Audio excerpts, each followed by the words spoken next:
सतगुरुदेव की जय।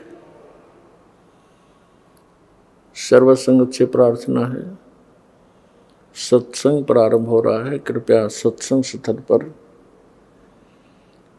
शांतिपूर्वक विराजमान होकर के श्रद्धा से सत्संग सुने। परमेश्वर की प्यारी आत्माओं से पुनर्निवेदन है, सत्संग प्रारंभ हो रहा है। कृपया सत्संग स्थल पर शांतिपूर्वक विराजमान होकर के श्रद्धा से सत्संग सुने। सत सही।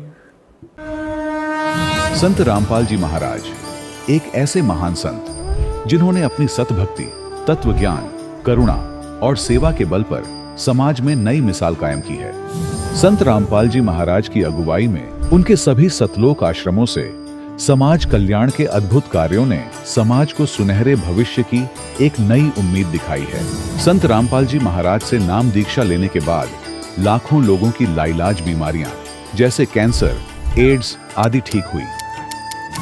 संत जी के ज्ञान से प्रेरित होकर उनके अनुयायियों ने लाखों यूनिट रक्तदान किया। संत जी ने लाखों बहन बेटियों का दहेज मुक्त विवाह करवाया।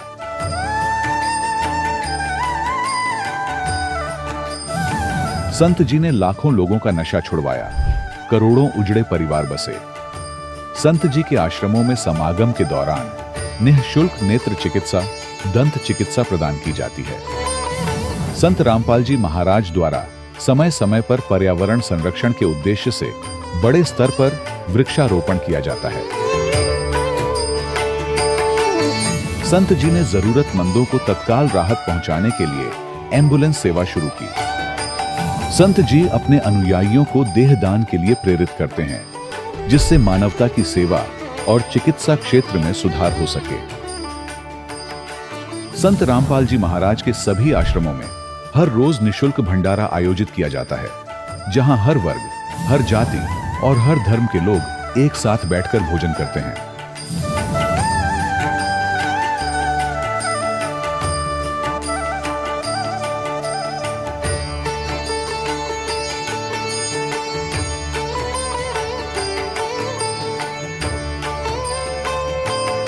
संत रामपाल जी महाराज के आश्रम में हजारों बुजुर्गों को सम्मान और प्यार के साथ जीवन जीने का अवसर मिलता है।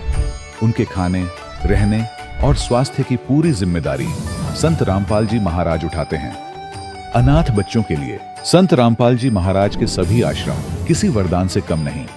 यहाँ उन्हें शिक्षा, संस्कार और भविष्य के लिए बेहतर अवसर प्रदान किए जाते हैं। चाहे बाढ़ हो, भूकंप या महामारी, संत रामपाल जी महाराज और उनके अनुयायी हमेशा ही जरूरतमंदों के लिए सबसे आगे खड़े रहते हैं।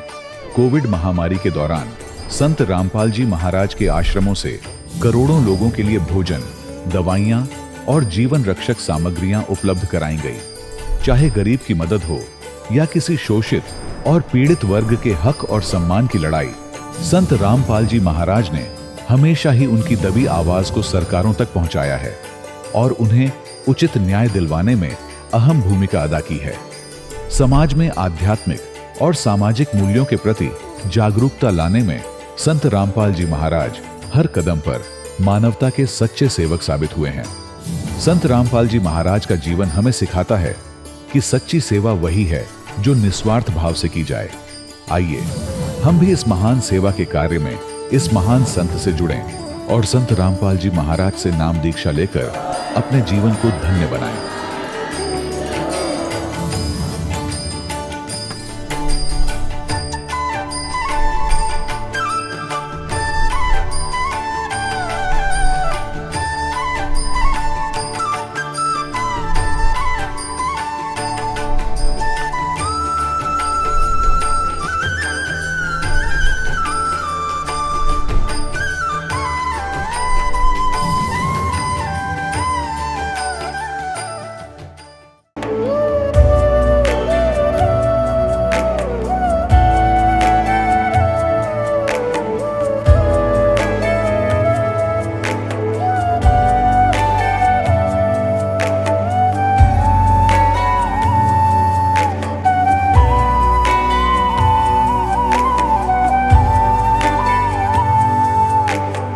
गीता अध्याय 15 के श्लोक 16-17 में 3 प्रभु बताए हैं। ये 3 प्रभु कौन हैं? किस प्रभु की शरण में जाने के पश्चात जन्म और मरण समाप्त हो सकता है? 3 प्रभुओं में सबसे उत्तम परमात्मा कौन है? कैसा है? उसका क्या नाम है? इन सभी गूढ़ रहस्यों को जानने के लिए अवश्य सुनिए जगत गुरु तत्वदर्शी संत रामपाल जी महाराज के अमृत वचन। नमस्कार दोस्तों, सावन का महीना आते ही चारों तरफ बम बम भोले की गूंज शुरू हो जाती है। सावन शिवरात्रि जो हर साल सावन माह के कृष्ण पक्ष की चतुर्दशी को आती है, वो दिन जब लाखों लोग शिवलिंग पर जल और दूध चढ़ाते हैं, व्रत रखते हैं और कांवड़ यात्रा पर निकल पड़ते हैं। कहते हैं ये सब करने से पाप धुल जाते हैं, कष्ट मिट जाते हैं और भगवान शिव की कृपा बरसती है। लेकिन जरा ठहरिए, क्या ये सब शास्त्रों में लिखा है? क्या कांवड़ लेकर मीलों चलना और शिवलिंग पर जल चढ़ाना वाकई आपको मोक्ष दे सकता है? या फिर ये बस वो परंपराएं हैं जिन्हें हम बिना सवाल किए ढो रहे हैं? आइए इस सावन शिवरात्रि के मौके पर शास्त्रों की रोशनी में सच्चाई तलाशते हैं और देखते हैं कि क्या ये सब भक्ति है या काल के भ्रम जाल का हिस्सा। सवाल नंबर 1, कांवड़ यात्रा भक्ति का रास्ता या परंपरा का बोझ? सावन आते ही सड़कों पर कांवड़ियों की भीड़ दिखती है। कंधे पर कांवड़, गंगा का जल और हर हर महादेव का नारा। लगता है मानो मोक्ष का टिकट मिल गया। हर साल लाखों लोग हरिद्वार, गंगोत्री या ऋषिकेश से जल लेकर मीलों पैदल चलते हैं ताकि अपने गांव के शिव मंदिर में उसे चढ़ा सकें। लेकिन सवाल यह है, क्या ये वाकई भगवान शिव की कृपा दिलाती है या फिर ये बस एक परंपरा बन गई है? एक लोक मान्यता के मुताबिक जब सागर मंथन हुआ तो उसमें 14 रत्नों के साथ साथ विष भी निकला। भगवान शिव ने सृष्टि को बचाने के लिए वो विष पी लिया, जिससे उनका कंठ नीला पड़ गया और वो नीलकंठ कहलाए। लेकिन विष का असर कम करने के लिए देवताओं ने शिव जी पर गंगा जल चढ़ाया। कहते हैं यहीं से कांवड़ यात्रा की शुरुआत हुई। दूसरी मान्यता यह है कि सावन में गंगा जल से शिवलिंग का अभिषेक करने से भक्तों के सारे पाप धुल जाते हैं। लेकिन जरा गीता या वेद खोलकर देखिए, क्या कहीं कांवड़ यात्रा का जिक्र है? नहीं दोस्तों, ये बस लोक मान्यताएं हैं जो सालों से चली आ रही हैं। और हाँ, कांवड़ यात्रा की सच्चाई देखनी हो तो इन वीडियो को देख लीजिए। मेरठ में कांवड़ियों के उपद्रव की खबर आ रही है। मेरठ कैंटोनमेंट हॉस्पिटल के सामने स्कूल बस में कांवड़ियों ने तोड़फोड़ की है। बताया जा रहा है कि हरिद्वार से गाजियाबाद लौट रहे कांवड़ियों के एक जत्थे ने बस से टक्कर के बाद 3 कांवड़िए जब जख्मी हो गए तो अन्य कांवड़िए आक्रोशित हो गए और बस पर हमला बोल दिया। काफी मशक्कत के बाद पुलिस ने मामला शांत कराया।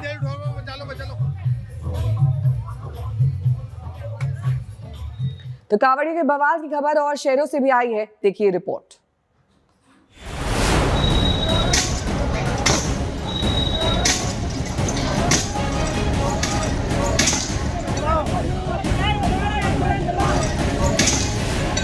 तस्वीरें देखिए, शिव भक्तों की आस्था की यात्रा रणभूमि में तब्दील हो गई है।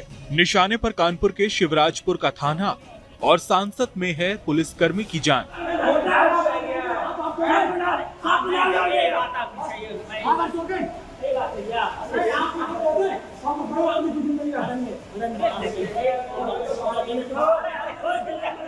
हाँ, खून पे खून निकले जा रहा है। पुलिस के मुताबिक मामला बहुत मामूली था, लेकिन कांवड़ियों ने बवाल काट दिया।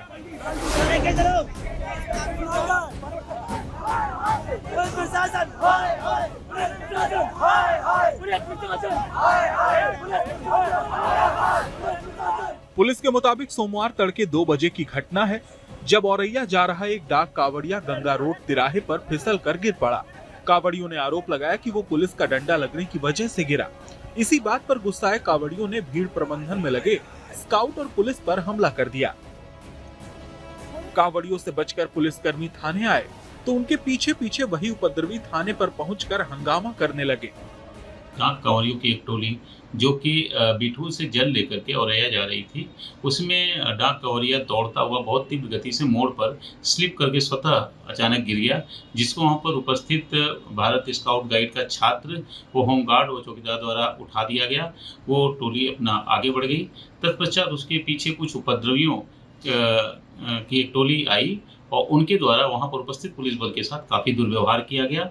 इस क्रम में वो पुलिसकर्मी थाने की तरफ चले गए। उनके पीछे पुनः वही उपद्रवी और आ करके थाने में काफ़ी हंगामा और तोड़फोड़ किए, जिसके संबंध में उसमें उपद्रवियों में कुछ लोगों को 170 BNSS के तहत पुलिस हिरासत में ले लिया गया। वो उनको जेल भेज दिया गया। पुलिस ने सीसीटीवी फुटेज के आधार पर 20 लोगों के खिलाफ नामजद और करीब 12 अज्ञात लोगों के खिलाफ बवाल, मारपीट और सरकारी संपत्ति को नुकसान पहुंचाने के आरोप में मामला दर्ज किया।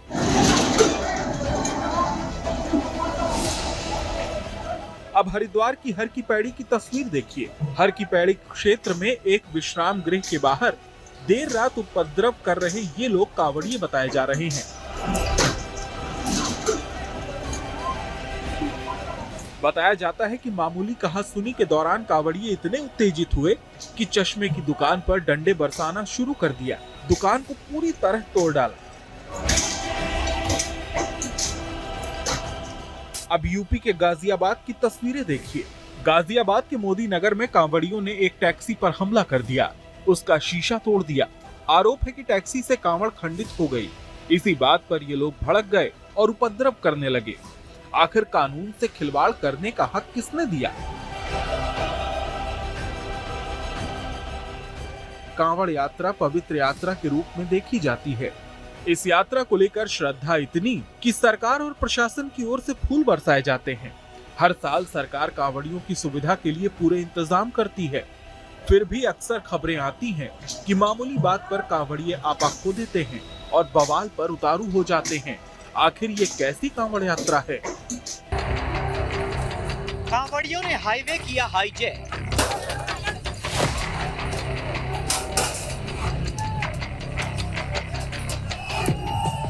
बीच सड़क पर काटा बवाल। वाहनों में तोड़फोड़, श्रद्धालुओं से मारपीट।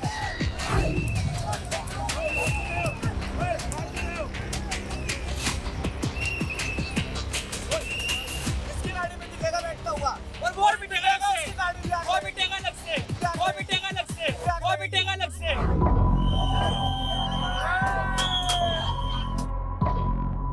तस्वीरें कांवड़ सीजन में विवादों का एपिसेंटर बन चुकी नारसन की है। उत्तराखंड की सीमा पर मौजूद नारसन में कांवड़ियों के उत्पात की नई किस्म सामने आई है। हरिद्वार की तरफ से एक ऑटो आती दिख रही है। कांवड़ियों की भीड़ उस ऑटो की तरफ दौड़ती है, उसे रोकती है, ऑटो में सवार श्रद्धालुओं के साथ मारपीट करने लगती है।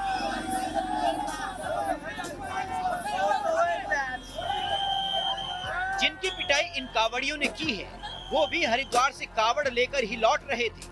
उनकी गलती इतनी थी कि वो वाहन से चल ला रहे थे। घर से बोल के आते पद यात्रा पे जा रहे हैं और यहाँ से नंदी पकड़ के घर जाते, फिर कहते हैं हम इतना चल लाए, इतना हैवी लाया है।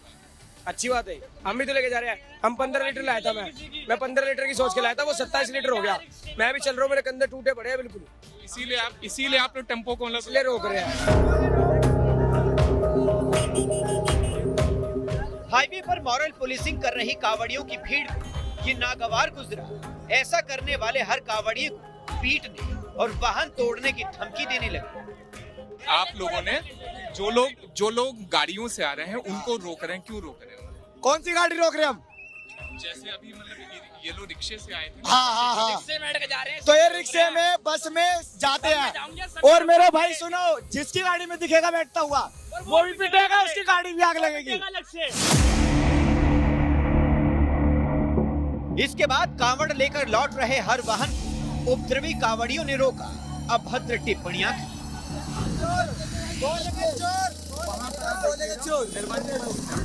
कोई इनके हत्थे चढ़ जाता तो उसे वाहन से उतारकर उसके साथ बदसलूकी करते। देखिए किस तरह इस श्रद्धालु से बीच सड़क पर उठक बैठक लगवाई जा रही है। अब उठक बैठक करवाई जाए। तो ये स्थिति इस वक्त है यहाँ पर उत्तराखंड यूपी बॉर्डर के अंदर उत्तराखंड की तरफ। ये जो सारी स्थिति दिखा रहे ये उत्तराखंड के भीतर की ये सड़क है।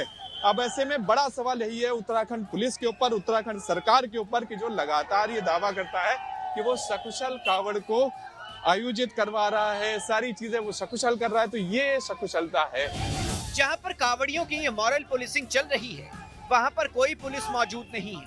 कावड़ी बेखौफ होकर हुड़दंग मचा रही है, श्रद्धालुओं को परेशान कर रही है, जबकि ये उत्तराखंड की सीमा है।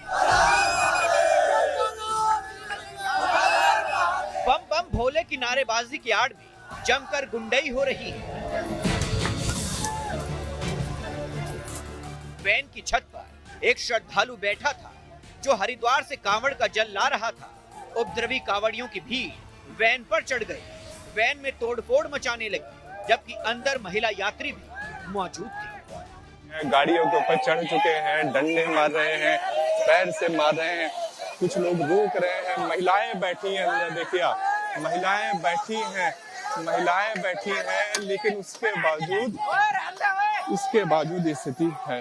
ये देखिए यहाँ पर कांच गिरी पड़ी है। जिनके साथ आस्था के नाम पर ये गुंडई हो रही है वो भी श्रद्धालु है। हर कोई अपनी क्षमता और श्रद्धा के हिसाब से कांवड़ लेकर जा रहा है।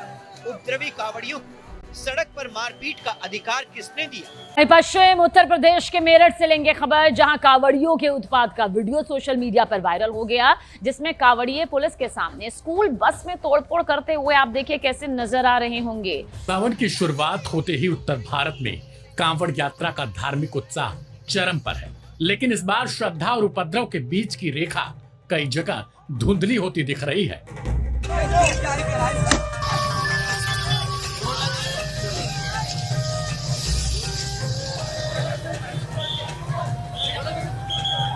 हरिद्वार, बहादुराबाद और ऋषिकेश से लेकर मेरठ और मुजफ्फरनगर तक पिछले 2 दिनों में ऐसे कई दृश्य सामने आए हैं जहां कांवड़ यात्रा को आस्था से ज्यादा अराजकता में तब्दील होता दिखाया गया। सबसे बड़ा मामला हरिद्वार के बहादुराबाद टोल प्लाजा से सामने आया, जहां एक रोडवेज बस के मामूली टक्कर के बाद कांवड़ियों ने जमकर तोड़फोड़ की, पथराव शुरू कर दिया। पुलिस की मौजूदगी के बावजूद दर्जनों वाहन क्षतिग्रस्त कर दिए गए। इस घटना में एक सब इंस्पेक्टर घायल हो गया और घंटों तक नेशनल हाईवे बाधित रहा। पुलिस ने तत्काल कार्रवाई करते हुए 2 उपद्रवी कांवड़ियों को गिरफ्तार किया है, लेकिन सीसीटीवी फुटेज के आधार पर और आरोपियों की पहचान की जा रही है। क्या ये भक्ति है या भक्ति के नाम पर उपद्रव और दिखावा? वहीं सूक्ष्म वेद में कहा गया है, सामन सैल न कीजय, राजा योगी बैठ पतीजे। सावन में इतना पाप होता है भ्रमण करने का, सैर करने का, जितना पूरे साल में नहीं होता, क्योंकि सावन में छोटे बड़े अनगिनत जीव उत्पन्न हो जाते हैं। उस समय में ये नकली गुरुओं ने कांवड़ लाने की शिक्षा दे रखी है। यही वजह है कि कांवड़ लाने ले जाने में अरबों खरबों जीव पैरों तले मारे जाते हैं। इस बारे में परमात्मा बताते हैं, ब्राह्मण सहंस हत्या जो होई, जल स्नान करत हो सोई। हरी भांति पृथ्वी के रंगा, अन्नत कोटि जीव उड़े पतंगा। पृथ्वी ऊपर पग जो धारे, कोटि जीव एक दिन में मारे। अर्थात जो आप तीर्थ वाले तालाब में स्नान करते हो, उसके जल में असंख्यों जीव होते हैं। जो आप मल मल कर स्नान करते हो, असंख्यों जीवों की मृत्यु हो जाती है। वह पाप 1000 ब्राह्मणों की हत्या के समान लगता है। पृथ्वी के ऊपर घास के अंदर भी जीव हैं। कुछ तो पृथ्वी के रंग जैसे हैं, कुछ घास के रंग जैसे हैं, कुछ सूक्ष्म हैं जो दिखाई भी नहीं देते, और एक दिन में करोड़ों जीव पृथ्वी के ऊपर चलने से मर जाते हैं। फिर परमात्मा ने कहा है, तीर्थ बाट चले जो प्राणी, सो तो जन्म जन्म उल्लझानी। जाय तीर्थ पर कर है दानम, आवत जात जीव मरय अरबाणम। अर्थात जो तीर्थ यात्रा करते हैं वे जन्म जन्म यानी असंख्यों जन्म काल जाल में उलझ कर रह जाते हैं। जो तीर्थ पर जाकर दान करते हो, पहले उस तीर्थ में स्नान करते हो, उसमें करोड़ों जीवों की हिंसा का पाप लग जाता है। पुण्य एक पाप अनेक लगे। साथ ही कांवड़ जैसी मनमानी क्रियाओं के विषय में गीता जी में क्या कहा गया है, सुनिए। और गीता अध्याय नंबर 16 के श्लोक नंबर 23 में कहा कि शास्त्र विधि को त्याग कर जो मनमाना आचरण करते हैं, देखिएगा, गीता अध्याय नंबर 16 के श्लोक नंबर 23 में दिखाते हैं आपको, 23 और 24 में। गीता अध्याय नंबर 16 के श्लोक नंबर हम दिखाते हैं आपको 23 में। जो पुरुष शास्त्र विधि को त्याग कर अपनी इच्छा से मनमाना आचरण करता है वह न सिद्धि को प्राप्त होता है, न परम गति को, और न सुख को ही। अब 24 में बताया कि इससे तेरे लिए, छोड़ में जाएगा 24वां श्लोक, इससे तेरे लिए कर्तव्य की व्यवस्था में कौन से कर्म करने चाहिए भक्ति के, कौन से ना करने चाहिए, शास्त्र ही प्रमाण है। ऐसा जानकर तो शास्त्र विधि से नियत कर्म करने योग्य है, यानी शास्त्रों में जो वर्णित है वही साधना कर, अन्य करेगा तो कोई लाभ नहीं होगा, यूजलेस। जबकि श्रीमद् भागवत महापुराण स्कंध 10 अध्याय 84 श्लोक 11 व 13 में स्पष्ट लिखा है कि जो मिट्टी, पत्थर, काष्ठ यानी लकड़ी आदि पार्थिव विकारों को ही इष्ट देव मानता है और जो केवल जल को ही तीर्थ समझता है, वह मनुष्य होने पर भी पशुओं में भी नीच गधा ही है। इसके अलावा संक्षिप्त गरुड़ पुराण धर्मकांड प्रेतकल्प अध्याय 38 पृष्ठ 565 में लिखा है, देवता कभी काष्ठ और पत्थर की शिला में नहीं रहते। वहीं कांवड़ लाने का प्रमाण न गीता में है और न वेद में। इसलिए यह एक शास्त्र विरुद्ध साधना है और इस बारे में श्रीमद् भागवत महापुराण स्कंध 5 अध्याय 26 श्लोक 15 में भी लिखा है कि वैदिक मार्ग को छोड़कर जो पाखंड यानी कर्मकांड करता है उसे नरक में डाला जाता है। तो आप ही बताइए, ये कांवड़ यात्रा पुण्य देगी या पाप का बोझ ला देगी? और शिवलिंग में जल चढ़ाने से क्या मिलेगा? इससे यह पता चलता है कि कांवड़ यात्रा से कोरा पाप है, पुण्य नहीं। क्योंकि कांवड़ यात्रा लाना ले जाना तथा शिवलिंग में जल व दूध चढ़ाना मनमाना आचरण है, जिससे कोई लाभ नहीं मिलने वाला, बल्कि जीव हत्या का और सिर पर पाप लग जाता है। इसलिए संत रामपाल जी महाराज कहते हैं, गुड्डा गुड्डी का खेल बंद करो, ढंग की पूजा करो। सवाल नंबर 2, सावन शिवरात्रि का व्रत मोक्ष का रास्ता या भ्रम का चक्कर? सावन शिवरात्रि का दिन आते ही भक्त व्रत रखते हैं, मंदिरों में लाइन लगाते हैं और शिवलिंग पर दूध बेलपत्र चढ़ाते हैं। मान्यता है कि इससे सारे पाप और कष्ट मिट जाते हैं। लेकिन जरा रुकिए, क्या भगवान शिव ने कहीं कहा है कि सावन में व्रत रखो और मेरा अभिषेक करो? श्रीमद् भगवद गीता, जिसे हिंदू धर्म का सबसे बड़ा धर्म ग्रंथ माना जाता है, में व्रत रखने के लिए साफ साफ मना किया गया है। देखिए, तो छठे अध्याय के 16वें श्लोक में फिर ये भी कहा कि अर्जुन, यह योग न तो बहुत खाने वाले का और न बिल्कुल न खाने वाले का। बहुत खाना तो यूँ है, पेट डडी पक्का खा ले, अंगड़ाई टूटे, भक्ति हो को ना। और बिल्कुल न खाना, व्रत रखना। व्रत रखना भी गीता में मना है, और ये व्रत रखवाओ एकादशी का, ये कहाँ से लाए? और न बहुत सहन करने वाले, सोने वाले का, और न अधिक जागने वाले का सिद्ध होता। यानी अब ये साधना भी जो इसने बताई है काल भगवान ने, ब्रह्म ने, इसने अपने सतर का ज्ञान भी दिया है कि इस प्रकार करो, और इससे मेरे से मिलने वाली जो शांति है उसको प्राप्त हो सकते हो। और ब्रह्म से जिसी शांति मिला पता ही है, ब्रह्मलोक में गए, वहाँ से फिर जन्म मृत्यु में जैसे चुनक ऋषि की चल रही है ये क्रिया, उसके लिए बताया जा रहा है। तो ये छठे अध्याय का है, ये 10 से लेकर और अभी आपने 15 तक पढ़ा, 16 तक पढ़ा। 16वें में तो ये भी कंसेप्ट क्लियर कर दिया है कि व्रत रखना भी व्यर्थ है। दर्शकों, भगवान शिव यानी महादेव, जिन्हें भक्त मोक्षदाता मानकर रात रात भर जागकर पूजा करते हैं, शिवलिंग पर दूध चढ़ाते हैं और सोचते हैं कि इससे उनके सारे कष्ट और पाप धुल जाएंगे। लेकिन रुकिए, जरा सोचिए, क्या शिव जी, जो स्वयं जन्म और मरण के चक्र में बंधे हैं, अपने भक्तों को मोक्ष दे सकते हैं? अगर उनका खुद का मोक्ष नहीं हुआ तो वो हमें काल के इस पिंजरे से कैसे आजाद कराएंगे? दोस्तों, यह हम अपनी तरफ से नहीं बोल रहे, बल्कि यह पुराणों में लिखा है। स्वयं देखिए, श्रीमद् देवी भागवत स्कंध 4 अध्याय 13 श्लोक 27 से 29 और श्रीमद् देवी भागवत स्कंध 5 अध्याय 27 श्लोक 31 से 33 में स्पष्ट लिखा है कि आयु के समाप्त होने पर ब्रह्मा, विष्णु, महेश की भी मृत्यु होती है। यानी ये स्वयं जन्म मृत्यु में है। चलिए अब आपको इन तीनों देवताओं के जन्म का अन्य प्रमाण भी दिखाते हैं, जो कि कबीर परमेश्वर ने 600 वर्ष पूर्व पंडित सर्वानंद जी को बताया था। देखिए। और इसको परमात्मा को, कबीर साहब को अशिक्षित कहा करते, शूद्र कहा करते, ये धानक, ये जुलाहा, क्या जाने सदग्रंथों के गूढ़ रहस्यों को। और परमात्मा ने वो अमृत वचन बोल रखे हैं, इतने गूढ़ शब्द बोल रखे हैं, ये नकली नहीं समझ सके उस परमात्मा के गूढ़ रहस्यों को। और परमात्मा सारे गूढ़ रहस्यों से परिचित थे।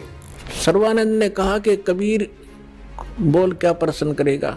परमेश्वर ने कहा कि कौन ब्रह्मा का पिता है, कौन विष्णु की माँ, शंकर का दादा कौन है, पंडित जी दियो बता।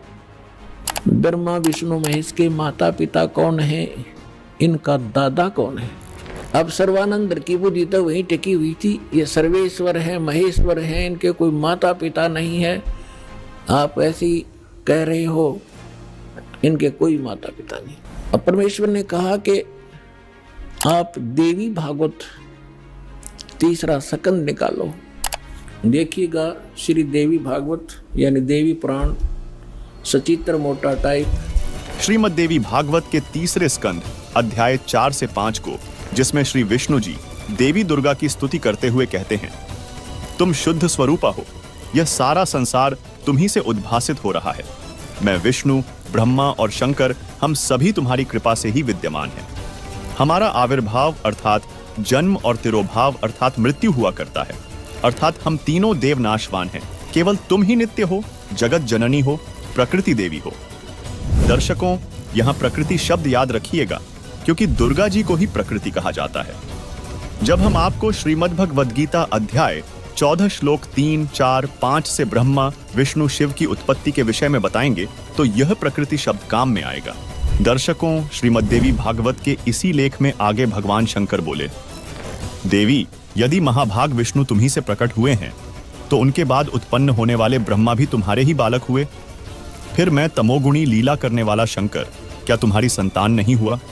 अर्थात मुझे भी उत्पन्न करने वाली तुम ही हो। शिवे, संपूर्ण संसार की सृष्टि करने में तुम बड़ी चतुर हो।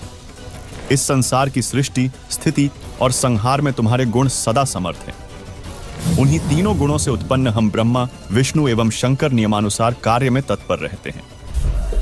अब पंडित जी तो साथ ले रहा था, सारे पोथे निकाल कर देख लिया, पढ़ भी लिया।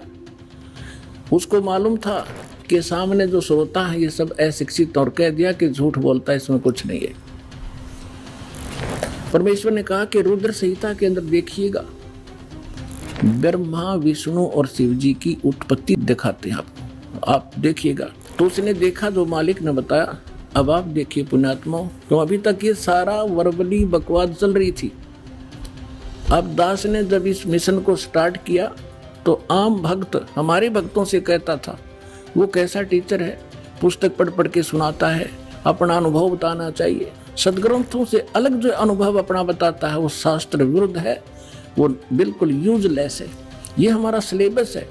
हम सिलेबस तो बाद में देखा दास को, ने तो उस मूल ज्ञान से, जो परमात्मा का ज्ञान था, उसके आधार से भक्ति शुरू की थी। इन सदग्रंथों को बाद में देखा है, ये यूं का यूं मिला। तो आपको दृढ़ करने के लिए और आपको सच्चाई से परिचित कराने के लिए ये सदग्रंथ दिखा रहा हूं। मुझे नहीं जरूरत थी इनकी। जैसे एक अंधा था, अंधेरे में लालटेन लिए जा रहा था, आगे से बच्चे आ रहे थे उछल कूद करते हुए। उसने कहा, बच्चों देखना, देखना बच्चों, मैं अंधा हूं, बेटा ध्यान से चलना, मैं अंधा हूं, देखना, मुझसे ना टकराना। अब बच्चों ने आकर देखा कि आदमी अंधा बतावे और लालटेन हाथ में ले रहा, टॉर्च या लालटेन लैंप। उन्होंने चारों तरफ से घेर के कहा, बाबा सचमुच आप अंधे हो? कहा, बेटा अंधा हूं मैं। फिर लालटेन किस लिए ले रखी है? कि तुम आंखों वालों के लिए, कहीं मेरे से टकरा कर वो डेग दे ना तोड़ दो। आपके लिए है, ताकि इस रोशनी में तुम्हें पता लग जाए कोई बूढ़ा व्यक्ति आ रहा है, साइड से निकल जाओ, मुझसे टकराओ नहीं, मैं अपने इसलिए आपके लिए हुए हूँ। तो दास तो इस ज्ञान को पहले सुना रहा था सन 1994 से लेकर सन 2000 तक। वर्बली जो मालिक ने ज्ञान दिया था यही सुना रहा था, ये ब्रह्मा विष्णु महेश नासवान है, इनकी जन्म मृत्यु होती है, ये इष्ट रूप में पूज्य नहीं है लेकिन अनादरणीय नहीं है। लेकिन दास के सामने ये समस्या थी कि इस बात को, दास की वर्बली इस कहानी को कोई नहीं सुनेगा हिंदू, और विरोध खूब होगा। तो अर्ज करी थी दाता ने कि आपका ज्ञान सत्य है दाता, कभी गलत नहीं हो सकता, यदि इन सदग्रंथों में मिल जाए, वेद गीता और पुराणों में, तो आपके बच्चे आपको पहचानने में देर नहीं लाओगे। ऐसी प्रेरणा की परमात्मा ने 2001 में होय गीता उठा के देखी, जो का तू ज्ञान पाया, क्योंकि परमात्मा ने कहा था अपनी वाणी में कि वेद मेरा भेद है, मैं ना मिलूं वेदन के माही, पर जौन वेद से मैं मिलूं वो वेद जानते रहे। तो इसके आधार से जब सब सदग्रंथ देखे तो जो का तो ज्ञान मिला। होय तीन देव की जो करते भक्ति, उनकी कदे ना होवे मुक्ति। और परमात्मा कहा करते, धर्मदास ये जग बोराना, कोई न जाने पद निर्वाणा, यही कारण मैं कथा पसारा, जग से कोई ये एक राम नियारा। अब मैं तुमसे कहूँ चताई, तेरे देवन की उत्पत्ति भाई, माँ अष्टंगी पिता निरंजन, ये जमदारुण वंशन अंजन। तीन पुत्र अष्टंगी जाए, ब्रह्मा विष्णु शिव नाम धराए। 600 वर्ष पहले भगवान उस सूक्ष्म वेद में ये अमृत ज्ञान बता गए थे, लेकिन उस समय इतना विरोध किया था इन नकली संतों मंडलेश्वरों ने, परमात्मा के साथ कहर तो ले थे। वो सारी लीला धीरे धीरे सुनाएंगे आपको। आज वही ज्ञान हमारे पुराण बता रहे हैं कि ब्रह्मा विष्णु महेश के माता पिता हैं, दुर्गा इनकी माता है, ये ज्योत स्वरूपी निरंजन, ये काल इनका पिता है। और ये भगवान 600 वर्ष पहले बताया करते, क्योंकि वो तो दादा है इनके, दादा तो बाप की भी डेट ऑफ बर्थ बता और पोतिया की भी बता दे, तो पहले बता कर जा रहे थे। अरे नकलियान हमारे तक सारा अज्ञान भर रखा था। अब देखिएगा शिव पुराण। यह है संक्षिप्त शिव पुराण, गीता प्रेस गोरखपुर से प्रकाशित, जिसके संपादक हैं श्री हनुमान प्रसाद पोद्दार। इसके रुद्र संहिता के अध्याय 6 में अपने पुत्र श्री नारद जी के श्री शिव तथा श्री शिवा के विषय में पूछने पर श्री ब्रह्मा जी ने कहा, जिस पर ब्रह्म के विषय में ज्ञान और अज्ञान से पूर्ण उक्तियों द्वारा इस प्रकार विकल्प किए जाते हैं। उसने कुछ काल के बाद सृष्टि का समय आने पर द्वितीय की इच्छा प्रकट की, उसके भीतर एक से अनेक होने का संकल्प उदित हुआ। तब उस निराकार परमात्मा ने अपनी लीला शक्ति से अपने लिए मूर्ति आकार की कल्पना की। जो मूर्ति रहित परम ब्रह्म है, उसी की मूर्ति भगवान सदाशिव है। अर्वाचीन और प्राचीन विद्वान उन्हीं को ईश्वर कहते हैं। अपने आत्माओं, ये कौन है? सदाशिव ये काल है, और ये इसने प्रतिज्ञा कर रखी है कि मैं कभी किसी के सामने अपने काल रूप में, ओरिजिनल रूप में नहीं आऊंगा। जो श्री कृष्ण के अंदर से निकल कर इसने अर्जुन को दिखाया था भयंकर रूप, वो है इसका असली रूप। तो ये क्या करता है, अपने पुत्र किसी को ब्रह्मा के रूप में दर्शन देता है, किसी को शिव के रूप में, किसी को विष्णु के रूप में। तो यहाँ ये काल के विषय में ब्रह्मा जानकार नहीं है। ये कौन है? कहते वो निराकार था, फिर साकार बन गया सदाशिव। अब देखो सदाशिव कौन है? भगवान सदाशिव है वो मूर्ति। अर्वाचीन और प्राचीन विद्वान उन्हीं को ईश्वर कहते हैं। उस समय एकाकी रहकर स्वेच्छानुसार विहार करने वाले उस सदाशिव ने अपने विग्रह माने शरीर से स्वयं ही एक स्वरूप भूता शक्ति यानी दुर्गा की सृष्टि की, एक स्त्री की सृष्टि की, जो उनके अपने श्रेयंग से कभी अलग होने वाली नहीं थी। उस पराशक्ति को प्रधान प्रकृति गुणवती माया बुद्धि तत्वों की जननी तथा विकार रहित बताया गया है। वह शक्ति अंबिका कही गई है। अब ये क्या कह रहा है ब्रह्मा जी? पुण्यात्माओं, अब देखो कमाल की बात है। देवी पुराण के अंदर 3रे स्कंद में ब्रह्मा जी अपने पुत्र नारद को बताता है कि बेटा, मैं जब उत्पन्न हुआ मैं कमल के फूल पर बैठा था और युवा मेरा शरीर था। मुझे नहीं मालूम मैं किसने उत्पन्न कर दिया, मेरा उत्पत्ति करता कौन है, मैं कुछ नहीं जानता। अब यूं बताओ है उस अपने बाप की उत्पत्ति वो क्यों कर बना? तो ये आप पे कह रहा है कुछ सच्ची कुछ झूठी। तो ये इसने परमात्मा जब प्रथम बार आए थे वो इस ब्रह्मा से मिले, विष्णु जी से मिले, शिव जी से मिले थे। उनको सृष्टि रचना सारी कथा सुनाई थी।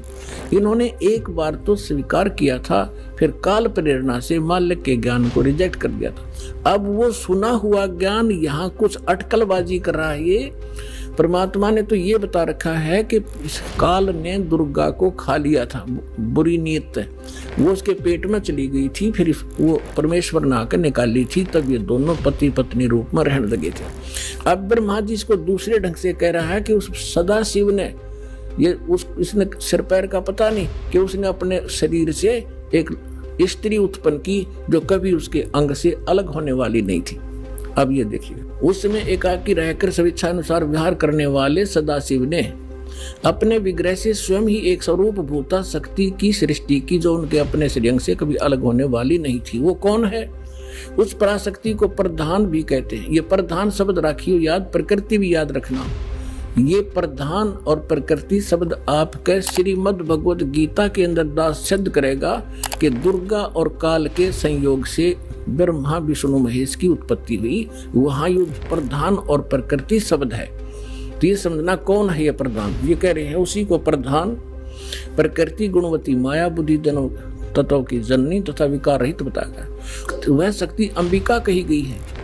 उसी को प्रकृति सर्वेश्वरी और त्रिदेव जननी, ओह, ब्रह्मा विष्णु महेश की माता, उनको उत्पन्न करने वाली नित्य और मूल कारण भी कहते हैं। सदाशिव द्वारा प्रकट की गई यानी उसके शरीर से निकली हुई उस शक्ति के 8 भुजाएं हैं। अष्टंगी, 3 पुत्र अष्टंगी जाए, ब्रह्मा विष्णु शिव नाम धराए। 600 वर्ष पहले मालिक बता गए थे। आज हमारे ये पवित्र सदग्रंथ उसको सेकंड कर रहे हैं, समर्थन कर रहे हैं भगवान की वाणी का। और जिनको संस्कृत भी नहीं आवती, ब्राह्मण कहा करते और गुरु जी हमारे क्या जाने दाने दुला, वो समृद्ध थे, सब वो प्रत्येक चींटी तक की भाषा जानते, सब पशु पक्षियों की भाषा जानते हैं। और इन्होंने उसको रिजेक्ट करके डाल रखा था लाल को। अब संभालो पुण्यात्माओं, आपका कल्याण हो जाएगा।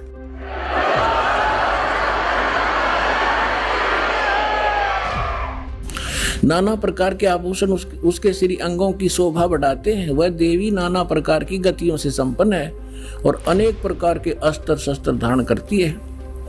एकाकिनी होकर वह माया संयोग वसात अनेक हो जाती है। वे जो सदाशिव हैं उन्हें परम पुरुष ईश्वर शिव शंभु और महेश्वर कहते हैं। यहाँ देखिएगा, अब 101 पृष्ठ पर आ गए हम। रुद्र संहिता। वे अपने सारे अंगों में भस्म रमाए रहते हैं। उन काल रूपी ब्रह्म ने, इसको काल कहो, ब्रह्म कहो, सदाशिव कहो, उन काल रूपी ब्रह्म ने एक ही समय शक्ति के नाथ शक्ति के साथ शिवलोक नामक क्षेत्र का निर्माण किया था। उस उत्तम क्षेत्र को काशी कहते हैं। वह परम निर्वाण व मोक्ष स्थान है जो सबके ऊपर विराजमान है। वे प्रिय और प्रियतम, वो पति पत्नी रूप में शक्ति और शिव, दुर्गा और काल जो परमानंद स्वरूप है, उस मनोरम क्षेत्र में नित्य निवास करते हैं। शिव और शिवा ने, काल और दुर्गा ने प्रलय काल में भी उस क्षेत्र को अपने सानिध्य से मुक्त नहीं किया। अब यहाँ देखना, देवर्षे, एक समय उस आनंद वन में रमण करते हुए शिवा और शिव के मन में यह इच्छा हुई कि किसी दूसरे पुरुष की भी सृष्टि करनी चाहिए, जिस पर यह सृष्टि संचालन का महान भार रखकर हम दोनों केवल काशी में रहकर इच्छानुसार विचरें और निर्वाण धारण करें।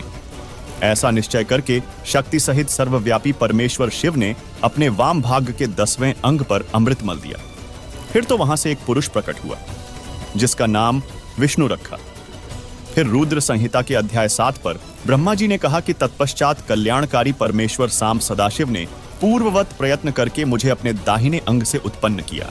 दर्शकों, शिव पुराण के इस प्रमाण से यह तो सिद्ध हो गया कि ब्रह्मा और विष्णु की उत्पत्ति दुर्गा और शिव अर्थात काल रूपी ब्रह्म से हुई। लेकिन तत्व ज्ञान न होने के कारण यहाँ यह अनुवादकर्ता विचलित हो गया कि शिव से शिव की उत्पत्ति कैसे लिखूं। इसमें तो लिखा हुआ है, जिसके कारण उसने यहाँ शिव से शिव की उत्पत्ति नहीं लिखा, जबकि यह सदाशिव यानी काल रूपी ब्रह्म तमोगुण शिव से अलग है, जिसका प्रमाण इसी शिव पुराण के विद्यवेश्वर संहिता अध्याय 10 में है, जिसमें ब्रह्मा और विष्णु ने पूछा, प्रभो, सृष्टि आदि 5 कृत्यों के लक्षण क्या हैं? ये हम दोनों को बताइए। भगवान शिव बोले, मेरे कर्तव्यों को समझना अत्यंत गहन है, तथापि मैं कृपापूर्वक तुम्हें उनके विषय में बता रहा हूं। ब्रह्मा और अच्युत, सृष्टि, पालन, संहार, तिरोभाव और अनुग्रह, ये 5 ही मेरे जगत संबंधी कार्य हैं जो नित्य सिद्ध हैं। संसार की रचना का जो आरंभ है उसी को सर्ग या सृष्टि कहते हैं। पुत्रों, तुम दोनों ने तपस्या करके प्रसन्न हुए मुझ परमेश्वर से सृष्टि और स्थिति नामक 2 कृत्य प्राप्त किए हैं। ये दोनों तुम्हें बहुत प्रिय हैं। इसी प्रकार मेरी विभूति स्वरूप रुद्र और महेश्वर ने 2 अन्य उत्तम कृत्य, संहार और तिरोभाव, मुझसे प्राप्त किए हैं। परंतु अनुग्रह नामक कृत्य दूसरा कोई नहीं पा सकता। रुद्र और महेश्वर अपने कर्म को भूले नहीं हैं, इसलिए मैंने उनके लिए अपनी समानता प्रदान की है। वे रूप, वेश, कृत्य, वाहन, आसन और आयुध आदि में मेरे समान ही हैं। ये 5वां कौन है? ये 4 तो ब्रह्मा, विष्णु, महेश और रुद्र हो गए। इस महेश का, इसी का एक शकल है रुद्र, और वो 11 रुद्रों का कंट्रोलर है। वो रुद्र, वो अलग है, और ये ब्रह्मा, विष्णु, महेश, ये अलग है। तो ये 5वां जो बोल रहा है, यू है काल दुर्गा का पति कि 3 पुत्र अष्टंगी जाए, ब्रह्मा विष्णु शिव नाम धराए। और 3 देव की जो करते भक्ति, उनकी को देना हो वह मुक्ति। गुण तीनों की भक्ति में ये भूल पड़ो संसारे, कहे कबीर निज नाम बिना कैसे उतरो पार। दर्शकों, अभी आपने श्रीमद् देवी भागवत और शिव पुराण में देखा इन तीनों देवताओं की उत्पत्ति को। चलिए अब आपको इसी का प्रमाण पवित्र श्रीमद् भगवद गीता जी में दिखाते हैं, जिसे ये नकली धर्मगुरु कथावाचक भी शिरोधार्य मानते हैं। दर्शकों, गीता से इस रहस्य को जानने से पहले एक बार पवित्र शास्त्रों की झलक पुनः देख लेते हैं। उसके बाद गीता से प्रमाण देखने का अलग ही आनंद आएगा। देखिए। अब देखिएगा शिव पुराण, ये संक्षिप्त शिव पुराण सचित्र मोटा टाइप, केवल हिंदी, गीता प्रेस गोरखपुर से प्रकाशित है। इसके संपादक कौन है?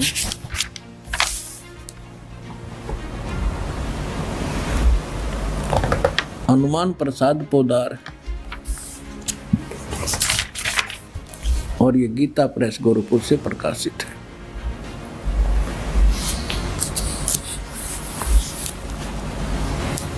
ये देखिएगा, ये है रुद्र संहिता, और यहाँ अध्याय नंबर 5 हम यहाँ पर पढ़ेंगे थोड़ा सा। अपने पुत्र नारद की यह बात सुनकर लोक पितामह ब्रह्मा वहाँ इस प्रकार बोले। भगवान सदाशिव हैं वो मूर्ति, अर्वाचीन और प्राचीन विद्वान उन्हीं को ईश्वर कहते हैं। उस समय एकाकी रहकर स्वेच्छानुसार विहार करने वाले उस सदाशिव ने अपने विग्रह माने शरीर से स्वयं ही एक स्वरूप भूता शक्ति यानी दुर्गा की सृष्टि की, एक स्त्री की सृष्टि की, जो उनके अपने श्रेयंग से कभी अलग होने वाली नहीं थी। उस पराशक्ति को प्रधान प्रकृति गुणवती माया बुद्धि तत्वों की जननी तथा विकार रहित बताया गया है। वह शक्ति अंबिका कही गई है। अब ये देखिए, उस समय एकाकी रहकर स्वेच्छानुसार विहार करने वाले सदाशिव ने अपने विग्रह से स्वयं ही एक स्वरूप भूता शक्ति की सृष्टि की, जो उनके अपने श्रेयंग से कभी अलग होने वाली नहीं थी। वो कौन है? उस पराशक्ति को प्रधान भी कहते हैं। ये प्रधान शब्द राखियो याद, प्रकृति भी याद रखना। ये प्रधान और प्रकृति शब्द आपके श्रीमद् भगवद गीता के अंदर दास सिद्ध करेगा कि दुर्गा और काल के संयोग से ब्रह्मा विष्णु महेश की उत्पत्ति हुई। वहाँ ये प्रधान और प्रकृति शब्द है। तो ये समझना कौन है ये प्रधान। ये कह रहे हैं उसी को प्रधान प्रकृति गुणवती माया बुद्धि जनों तत्वों की जननी तथा विकार रहित बताया। तो वह शक्ति अंबिका कही गई है। उसी को प्रकृति सर्वेश्वरी और त्रिदेव जननी, ओह, ब्रह्मा विष्णु महेश की माता, उनको उत्पन्न करने वाली नित्य और मूल कारण भी कहते हैं।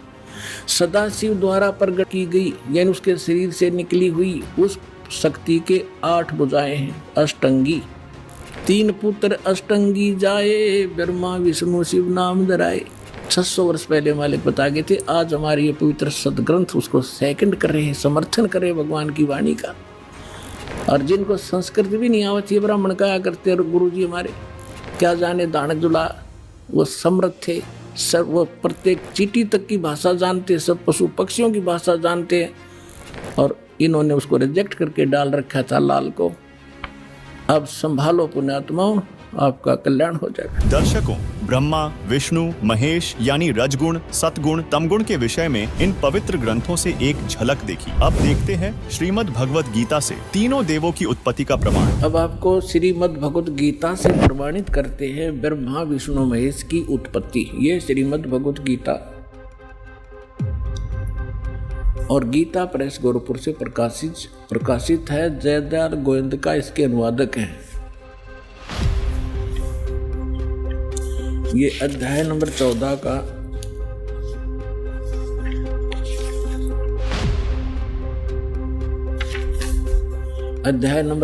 का श्लोक नंबर 3 से 5 सुनाएंगे आपको।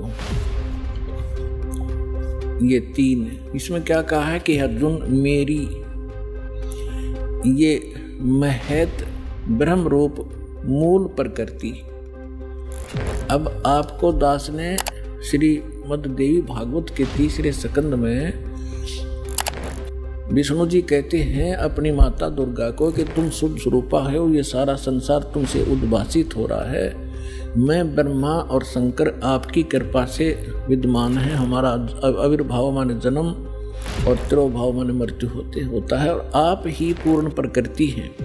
और इसमें रुद्र संहिता शिव पुराण के अंदर आपको दिखाया था कल कि इस सदाशिव काल रूपी ब्रह्म ने अपने ही विग्रह से वह सृष्टि वह निकाली, दुर्गा निकाली, और उसको प्रकृति भी कहते हैं। पहले उसको फिर ये दिखाते हैं आपको, देखिएगा।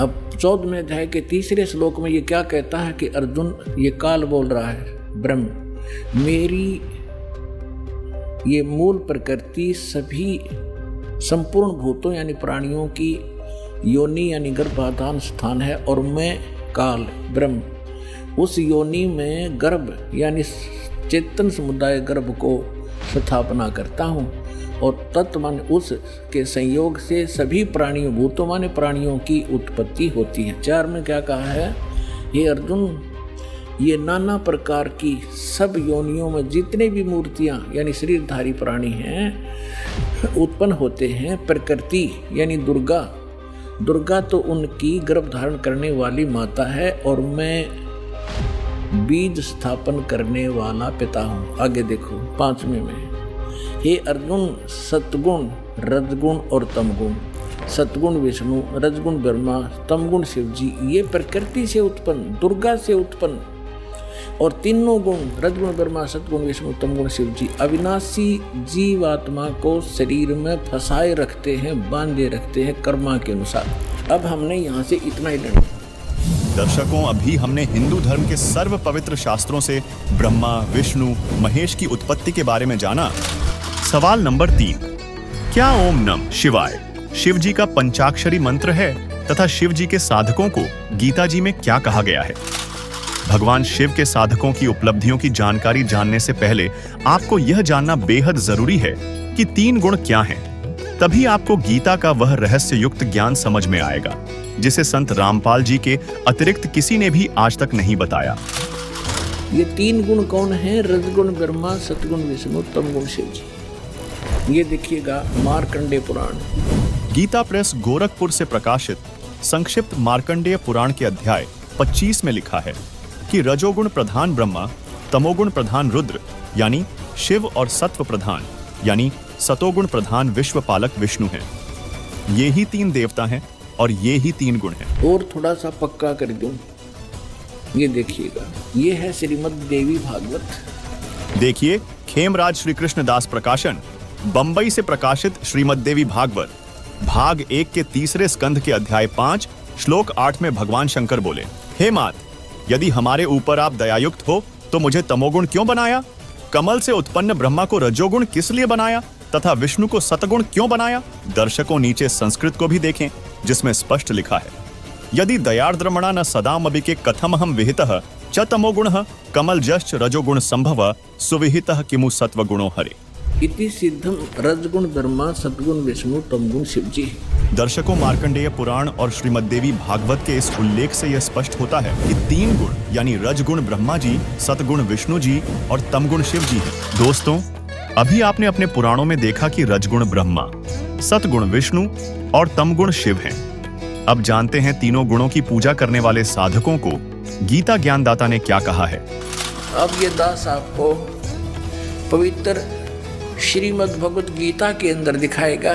गुण तीनों की भक्ति में ये भूल पड़ो संसार, कह कबीर निज नाम बिना कैसे उतरो पार। 3 देव की जो करते भक्ति, उनकी कदे ना होवे मुक्ति। तभी तो हमारे सारे पूर्वज भूत बनवा दिए नज्ञानिया ने, और फिर हमारे से श्राद्ध कटवाओ, तुम्हारे पिताजी स्वर्ग में भूखे हैं। अरे नकलियो, स्वर्ग में जब कुछ है ही नहीं, वो स्वर्ग कहाँ हो गया जिसमें भूखे मरे हमारे पूर्वज। बोला स्वर्ग भेज दिए, गति कर दी उनकी, सारे क्रियाक्रम करे पाछे, और फिर न कहो भूखे हैं उनको ये दान करो। किसा मूर्ख बना रखा था इन्हें। अब ये देखिएगा श्रीमद् भगवत गीता अध्याय नंबर 7 का जयदयाल गोविंद का इसके अनुवादक हैं, गीता प्रेस गोरखपुर से ये छपी है। ये देखिएगा अध्याय नंबर 7 के 1, 2, 3 में गीता ज्ञानदाता कहता है कि अर्जुन, अब ऐसा ज्ञान बताने जा रहा हूँ जिसको जानने के बाद कुछ भी जानना शेष नहीं रहेगा। देखना, अथ सप्तमोध्याय 7वां अध्याय प्रारंभ। श्री भगवान उवाच, इसमें कितना भी श्री कृष्ण उवाच नहीं है, भगवान उवाच। ये आप देख रहे हो सामने। अरिय के कृष्ण जी ने बोली, हे पार्थ, अनन्य प्रेम से मुझ में आसक्त चित्त मेरे प्राण होकर तथा अनन्य भाव से मेरे प्राण होकर योग में लगा हुआ, जिस प्रकार से संपूर्ण विभूति बल ऐश्वर्य आदि गुणों से संपन्न सबके आत्म रूप मुझको संशय रहित जानेगा, उसको सुन। कहते तू मुझे अच्छी तरह समझ जाएगा, वो ज्ञान बताता हूँ। साथ में देगा दूसरा श्लोक, मैं तेरे लिए इस विज्ञान से तत्व ज्ञान को संपूर्णता कहूँगा, जिसको जानकर संसार में फिर कुछ भी जानने योग्य शेष नहीं रह जाता। अध्याय नंबर 7 के और श्लोक नंबर 12 पे, क्योंकि ताज़ा ताज़ा सिद्ध हुआ है कि रजगुण ब्रह्मा है, सतगुण विष्णु, तमगुण शिव जी, ये याद रखना। अब ये गीता ज्ञान दाता ब्रह्म है, काल है, और ये कह रहा है कि और भी जो सतगुण से उत्पन्न होने वाले भाव हैं, सतोगुण यानी विष्णु से सतिथि, और जो रजगुण से तथा तमगुण से, रजगुण ब्रह्मा जी से उत्पत्ति, तमोगुण से संहार शंकर जी से, तमगुण शंकर से संहार होने वाले भाव हैं, उन सबको मुझसे ही होने वाले हैं ऐसा जान, परंतु वास्तव में उनमें मैं और वे मुझ में नहीं है। अब पुण्यात्माओं, इस काल भगवान को 1,00,000 मानव शरीरधारी प्राणियों के शरीर से निकले गंध को खाने का श्राप लगा हुआ, जिस कारण से इसने अपने तीनों पुत्रों को ये यहाँ की व्यवस्था दे रखी है कि ब्रह्मा जी रजोगुण है, जिसके प्रभाव से हम संतानों उत्पत्ति करते हैं सभी प्राणी विवश होकर के, जीव के बस की नहीं। और सतोगुण श्री विष्णु जी के सतोगुण के प्रभाव से हम एक दूसरे में जकड़े हुए हैं, हमारे अंदर इतनी ममता भर रखी है, हमारे बस का नहीं से दूर हो सके। और तीसरा जो संहार करता है शंकर भगवान, ये भी काल का पुत्र है। तो इन तीनों से ये कहता है कि जो रजगुण से होता है वो ब्रह्मा जी से उत्पत्ति और विष्णु जी से स्थिति और शिव जी से संहार जो कुछ भी हो रहा है, इसका निमित्त कारण तो मैं ही हूँ, पर मैं इनके सामने नहीं आता, इनसे अलग रहता हूँ। अब आगे चलते हैं, देखिएगा अध्याय नंबर 7 और श्लोक नंबर आपने 12 पढ़ लिया। और भी जो सतोगुण से उत्पन्न होने वाले भाव हैं, यानी सतिथि और रजोगुण जो ब्रह्मा से सृष्टि उत्पत्ति और तमोगुण शंकर से जो संहार होता है, उन सब को मुझसे ही होने वाले हैं ऐसा ही जान, परंतु वास्तव में इनमें मैं और वे मुझ में नहीं है, इनसे बाहर है ये। अब 13वें में कहा है कि गुणों के कार्य रूप सात्विक राजस और तामस, इन तीनों प्रकार के भाव से यानी इन्हीं के ऊपर आसक्त ये सारा संसार प्राणी समुदाय मोहित हो रहा है, इन तक सीमित है, ब्रह्मा विष्णु महेश तक। इन तीनों गुणों से, रजगुण ब्रह्मा, सतगुण विष्णु, तमगुण शिव जी से परे मुझ अविनाशी को नहीं जानता। ये कहते हैं इनसे ऊपर हूं मैं, अलग हूं। अब आगे देखो, अब 14 में कमाल कर दिया, श्लोक नंबर 14 7वें अध्याय का। क्योंकि यह अलौकिक अर्थात अति अद्भुत त्रिगुणमयी मेरी माया, रजगुण ब्रह्मा, सतगुण विष्णु, तमगुण शिव जी के द्वारा फैलाया गया ये जाल, ये बड़ी दुस्तर है, बड़ा खतरनाक है। जो पुरुष केवल मुझको निरंतर भजते हैं वे इस माया को ब्रह्मा विष्णु महेश से ऊपर उठ जाते हैं, उल्लंघन कर जाते हैं। यानी जो ब्रह्म से लाभ होता है वो ब्रह्मा विष्णु महेश के लाभ से अधिक स्वर्ग प्राप्ति होती है। अब यहाँ कहते हैं 15वें श्लोक में कमाल कर दिया, 7वें अध्याय के गीता जी में, माया के द्वारा जिनका ज्ञान हरा जा चुका है, रजगुण ब्रह्मा, सतगुण विष्णु और तमगुण शिव जी रूपी इस त्रिगुणमयी माया द्वारा जिनका ज्ञान हरा जा चुका है, जो केवल इन्हीं की भक्ति तक सीमित है, इनसे आगे किसी की सुनना नहीं चाहते, आसुर स्वभाव, राक्षस स्वभाव को धारण किए मनुष्यों में नीच और दूषित कर्म करने वाले मूढ़ लोग, मूर्ख, माम न प्रपदन्ते, मुझको नहीं भजते। यानी जो ब्रह्मा विष्णु महेश तक की भक्ति में लगे रहते हैं, उनके बारे में क्या बताया है कि असुर स्वभाव को धारण किए हुए मनुष्यों में नीच और तरह के जो वही हो, और दूषित कर्म करने वाले मूर्ख लोग, पुण्यात्माओं, परमात्मा ने 600 वर्ष पहले कहा था, 3 देव की जो करते भक्ति उनकी कदे ना होए मुक्ति। और गीता जी ने जिनको क्या संज्ञा दे दी आपके समक्ष है। दर्शकों, गीता अध्याय 7 श्लोक 12 से 15 में तीनों गुणों के उपासकों को राक्षस स्वभाव के मनुष्यों में नीच दूषित कर्म करने वाले मूर्ख क्यों कहा गया है। सुनिए रजोगुण ब्रह्मा जी के उपासक हिरण्यकशिपु के विषय में। रजोगुण का उपासक था ब्रह्मा जी का कौन? हिरण्यकशिपु।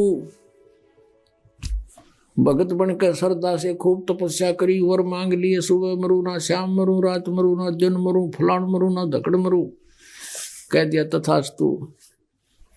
फिर उसने सोची हल्दी की गांठ मिल गई, तू पंसारी हो गया, भगवान बन गया, सब ने नो कहा मेरा नाम लो, विष्णु का नाम मत ले लियो, अपना नाम जपावे, हिरण्यकशिपु करो। अरे मूर्ख।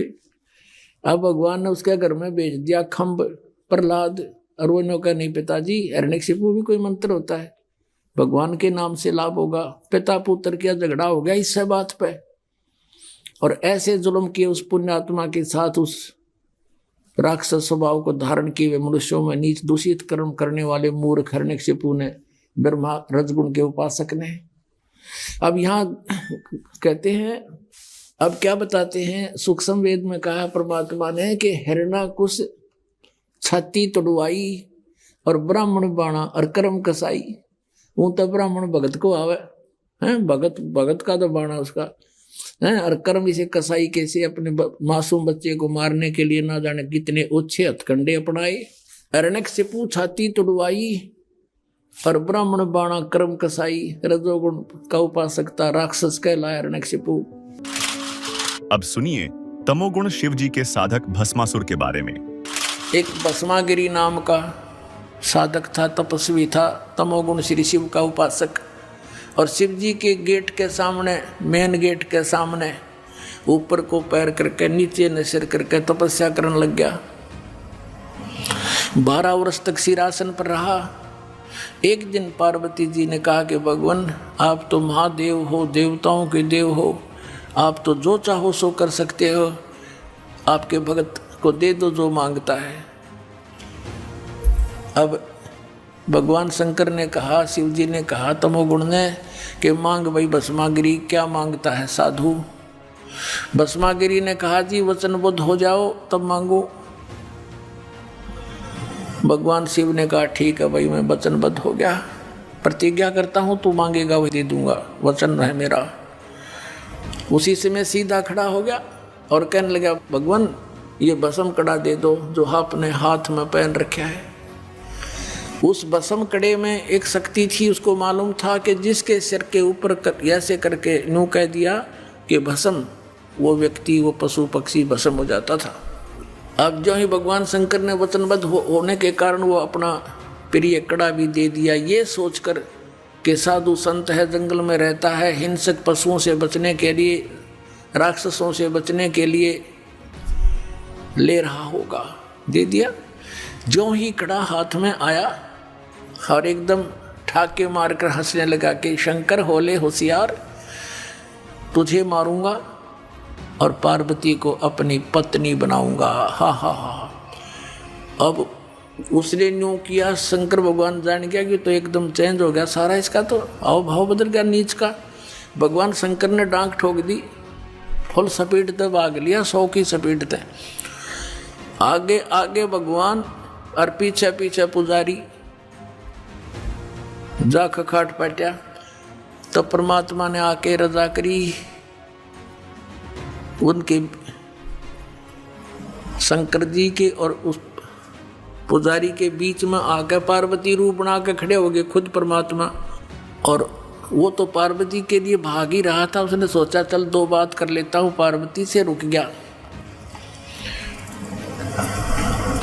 अब पार्वती रूप में परमात्मा ने कहा कि आप रुक जाओ, क्यों भागे जा रहे हो, आओ बैठो, 2 बात करेंगे। अब शंकर जी तो आपके निकट आ नहीं सकता, 100 किलोमीटर तो उड़ा नहीं डटे भी हो। अब वो निश्चिंत होकर खड़ा हो गया।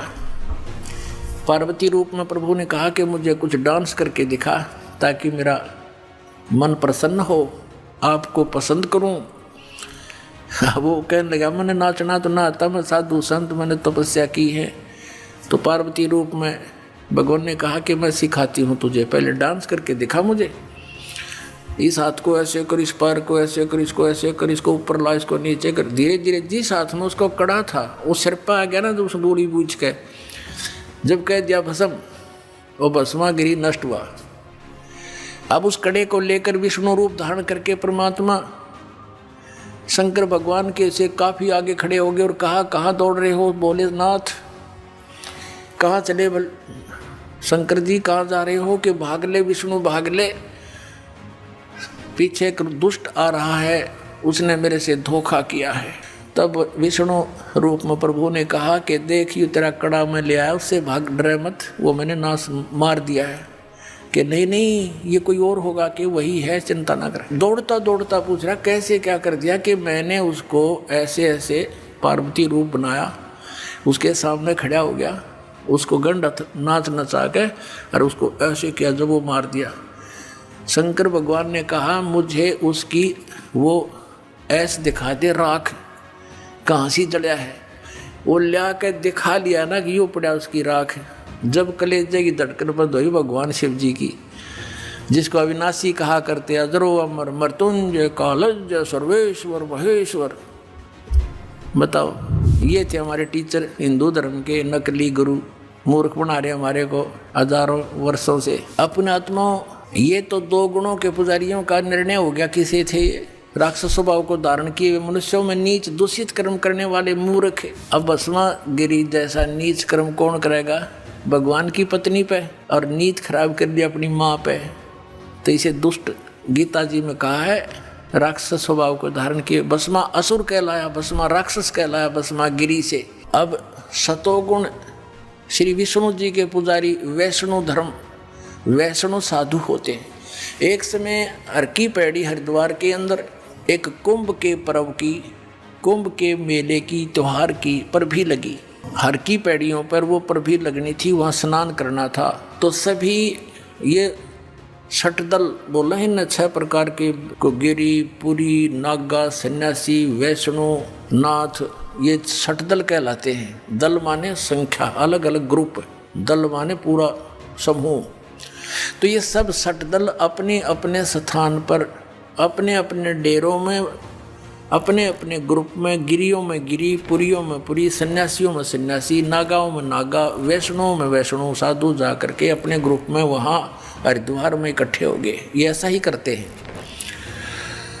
और जब स्नान करने का समय आता है, उस समय ये सभी चल पड़ते हैं अपने मुखिया के पीछे पीछे। अपने अपने अलग अलग गिरियों का मुखिया अलग होता है, पुरियों का अलग, सन्यासियों का अलग, वैष्णव का अलग, नागाओं का अलग। ये नागा और गिरी, पुरी, सन्यासी और ये नाथ, ये सारे तमोगुण शिव के उपासक, सतोगुण विष्णु के उपासक, वैष्णव साधु। पहले नागा पहुंच गया पूरा ग्रुप, कोई हजारों की संख्या में, 50-60 हजार, और हर की पैड़ी पर नहाने के लिए पोजीशन पकड़ के पहले स्नान करने लगे। पीछे से आगे वैष्णव का समूह पूरा। वैष्णव ने आकर कहा कि हे सतोगुण वैष्णव, विष्णु के उपासकों ने कहा कि हे नागाओ, तुम पहले स्नान मत करना, प्रथम हम स्नान करेंगे, हम सर्वश्रेष्ठ हैं। नागा कहने लगे नहीं, हम सर्वश्रेष्ठ हैं, हम प्रथम स्नान करेंगे, हम त्यागी और बैरागी हैं, हम इच्छा रहते हैं, हम वस्त्र तक भी ग्रहण नहीं करते, और हम सर्वश्रेष्ठ हैं, हम प्रथम स्नान करेंगे। अब वैष्णव साधु कहने लगे वो संत कि तुम काहे के श्रेष्ठ हो, हैं? तुम नंगे फिरते हो पशु की तरह, राख लपेटे रहते हो, आज तुम नहाने वाले बन गए, शरण फिरो, टट्टी के हाथ भी ना धोते तुम, आज प्रथम स्नान करने पर तुल गए हो। अब इतनी बात से वो क्षुब्ध हो गए। कौन? नागा। भगवान भूल गए, वो कुंभ का मेला की पर भी भूल गए, उल्टे फिर गए एकदम, और उसने उनके बाल पकड़ लिया, उसने उनके गुट्टम गुट्टा, फिर तलवार निकाल लाए, तीर मारे एक दूसरे के, पूरी छुरी घोंप दे, कत्लेआम कर दिया। 25,000 ये त्रिगुण उपासक कटका मर गए वहाँ हर की पैड़ी हरिद्वार के अंदर। होय होय। अब इसके विषय में सुख संवेद में कहा है, तीर तुपक तलवार कटारी जम दड़ जोर बधावे हैं, हर पैड़ी हर हेत न जाण्या वाजा तेग चलावे हैं, काटे शीस नहीं दल करुणा ये जग में साध कमावे हैं, जो जन इनके दर्शन को जावे उनको भी नरक पठावे हैं। ओए होए, 4 पंक्तियों में निर्णय दे दिया सुख संवेद में परमात्मा ने, कबीर भगवान ने, कि तीर तुपक तलवार कटारी और डट के लठ बजावे हैं, जम दड़ जोर बजावे हैं, और हर पैड़ी हर हेत नहीं जाना, हर की पैड़ी कहें भगवान की छाती पे कत्लेआम कर डाला, हर पैड़ी हर हेत नहीं जाना, वहाँ जाते गए यानी तलवार चलावे हैं, और काटे शीस नहीं दल करुणा ये जग में साध कमावे हैं, इन्हें तुम संत भी कहते हो, और जो जन इनके दर्शन को जावे उनको भी नरक पठावे, उन भी ये पाठ पढ़ाओगे, ऐसे उनको बना देंगे। आज तक ये कैसा जुल्म करते रहे, हिंदू मुसलमानों को मार डालते हैं इन्हीं के बहकाए हुए, और मुसलमान हिंदुओं का काट डालते हैं, और काजी और मुल्लाओं के बहकाए हुए। तो पुण्यात्माओं, जब तक हम तत्व ज्ञान से परिचित नहीं होंगे, हमारी ऐसे ही ये हमारी दुर्बुद्धि बनाए रखते हैं, हमारा दुरुपयोग करते हैं ये मूर्ख लोग अपने स्वार्थ के वास्ते, ये गुरु। अब हर पैड़ी हर हेत नहीं जाना वहाँ जाते एक चलावे हैं, और काटे शीस नहीं दल करुणा, दया नहीं इनके अंदर। अरे न साधु कहो तुम, ये जग में साध कमावे। दर्शकों, अभी आपने तीनों गुणों रजगुण ब्रह्मा, सतगुण विष्णु और तमगुण शिव जी के उपासकों के विषय में जाना। यही वजह है कि इन तीनों गुणों के उपासकों को गीता अध्याय 7 श्लोक 12-15 में राक्षस स्वभाव के मनुष्यों में नीच दूषित कर्म करने वाले मूर्ख कहा गया है। यानी तीनों गुणों अर्थात रजगुण ब्रह्मा, सतगुण विष्णु और तमगुण शिव जी की साधना व्यर्थ है। आइए अब जानते हैं सूक्ष्म वेद में इस विषय में क्या कहा गया है। सट दर्शन सट भेख कहावे, बहुविध धुंधु धार मचावे, तीर्थ व्रत करे तर बीता, वेद पुराण पढ़त है गीता, यो भी वैदा है वैधे से भेद अलहदा, यो भी वैदा, वैदा माने यूजलेस, व्यर्थ साधना है। कि सट दर्शन सट भेष कहावे, ये जैसे सन्यासी जो ना गिरी पुरी सन्यासी, वैष्णव, नागा और ये नाथ, ये 6 प्रकार के ये दो त्रिगुण उपासक हैं। तीनों गुण रजगुण ब्रह्मा सतगुण विष्णु तमगुण शिव जी के उपासक हैं। इनके विषय में कहा है 4 संप्रदा 52 द्वारे, जिन्हों नहीं निज नाम विचारे। 4 संप्रदा 52 द्वारे, जिन्हों नहीं निज नाम विचारे। ये माला घाल हुए हैं मुक्ता, सटदल उआ बाई बकदा। आपने आध्यात्मिक ज्ञान चर्चा में साधना पर सुना होगा। अब ये क्या एंड बैंड बोलते हैं, उआ बाई बक रहे हैं, इनको कोई ज्ञान नहीं। तो यहाँ परमात्मा कहते हैं कि 4 संप्रदा 52 द्वारे, जिन्हों नहीं निज नाम विचारे। अब ये क्या पढ़ है गीता, वेद पुराण पढ़त है गीता है, और तीर्थ व्रत करें तरबीता। वेदों में गीता में कहीं तीर्थ और व्रत करने की नहीं।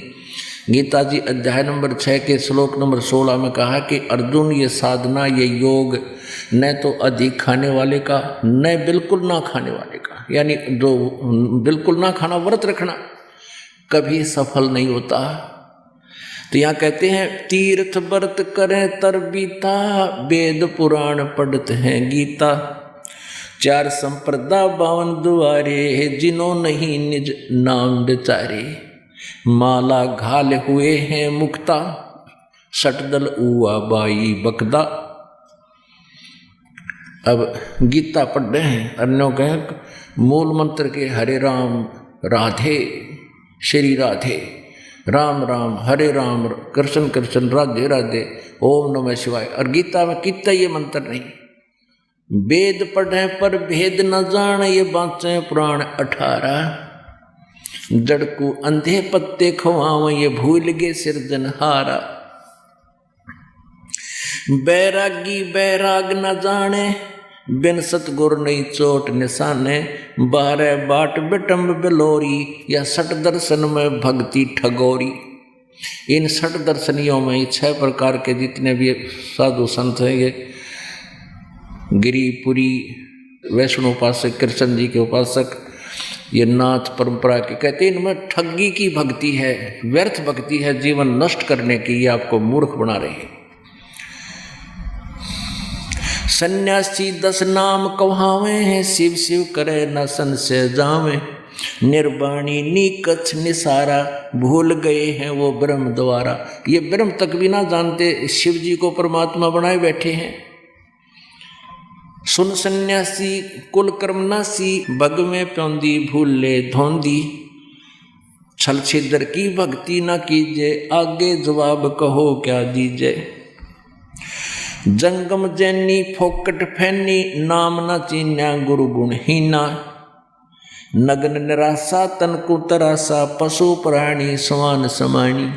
ये नंगे फिरते हैं जैनी वीर, और ये नागा साधु भी कहते हैं नग्न निराशा, ये निराश जाएंगे, इनको कुछ भी हाथ नहीं लगेगा। और तनकू तरासा, अब इसी बूंदी सर्दी में और गर्मी में नंगे आने। अब पशु बन का अपन अंडा करोगे नहीं वस्त्र, आप धक्के खाओगे। अब परमात्मा ने कितना सुंदर शरीर दिया, बुद्धि दी, इसमें अपना सभ्य तरीके से रहो और भक्ति करो, सत साधना करो। कहते नग्न निराशा तन कुतरासा, पशु प्राणी समान समानी।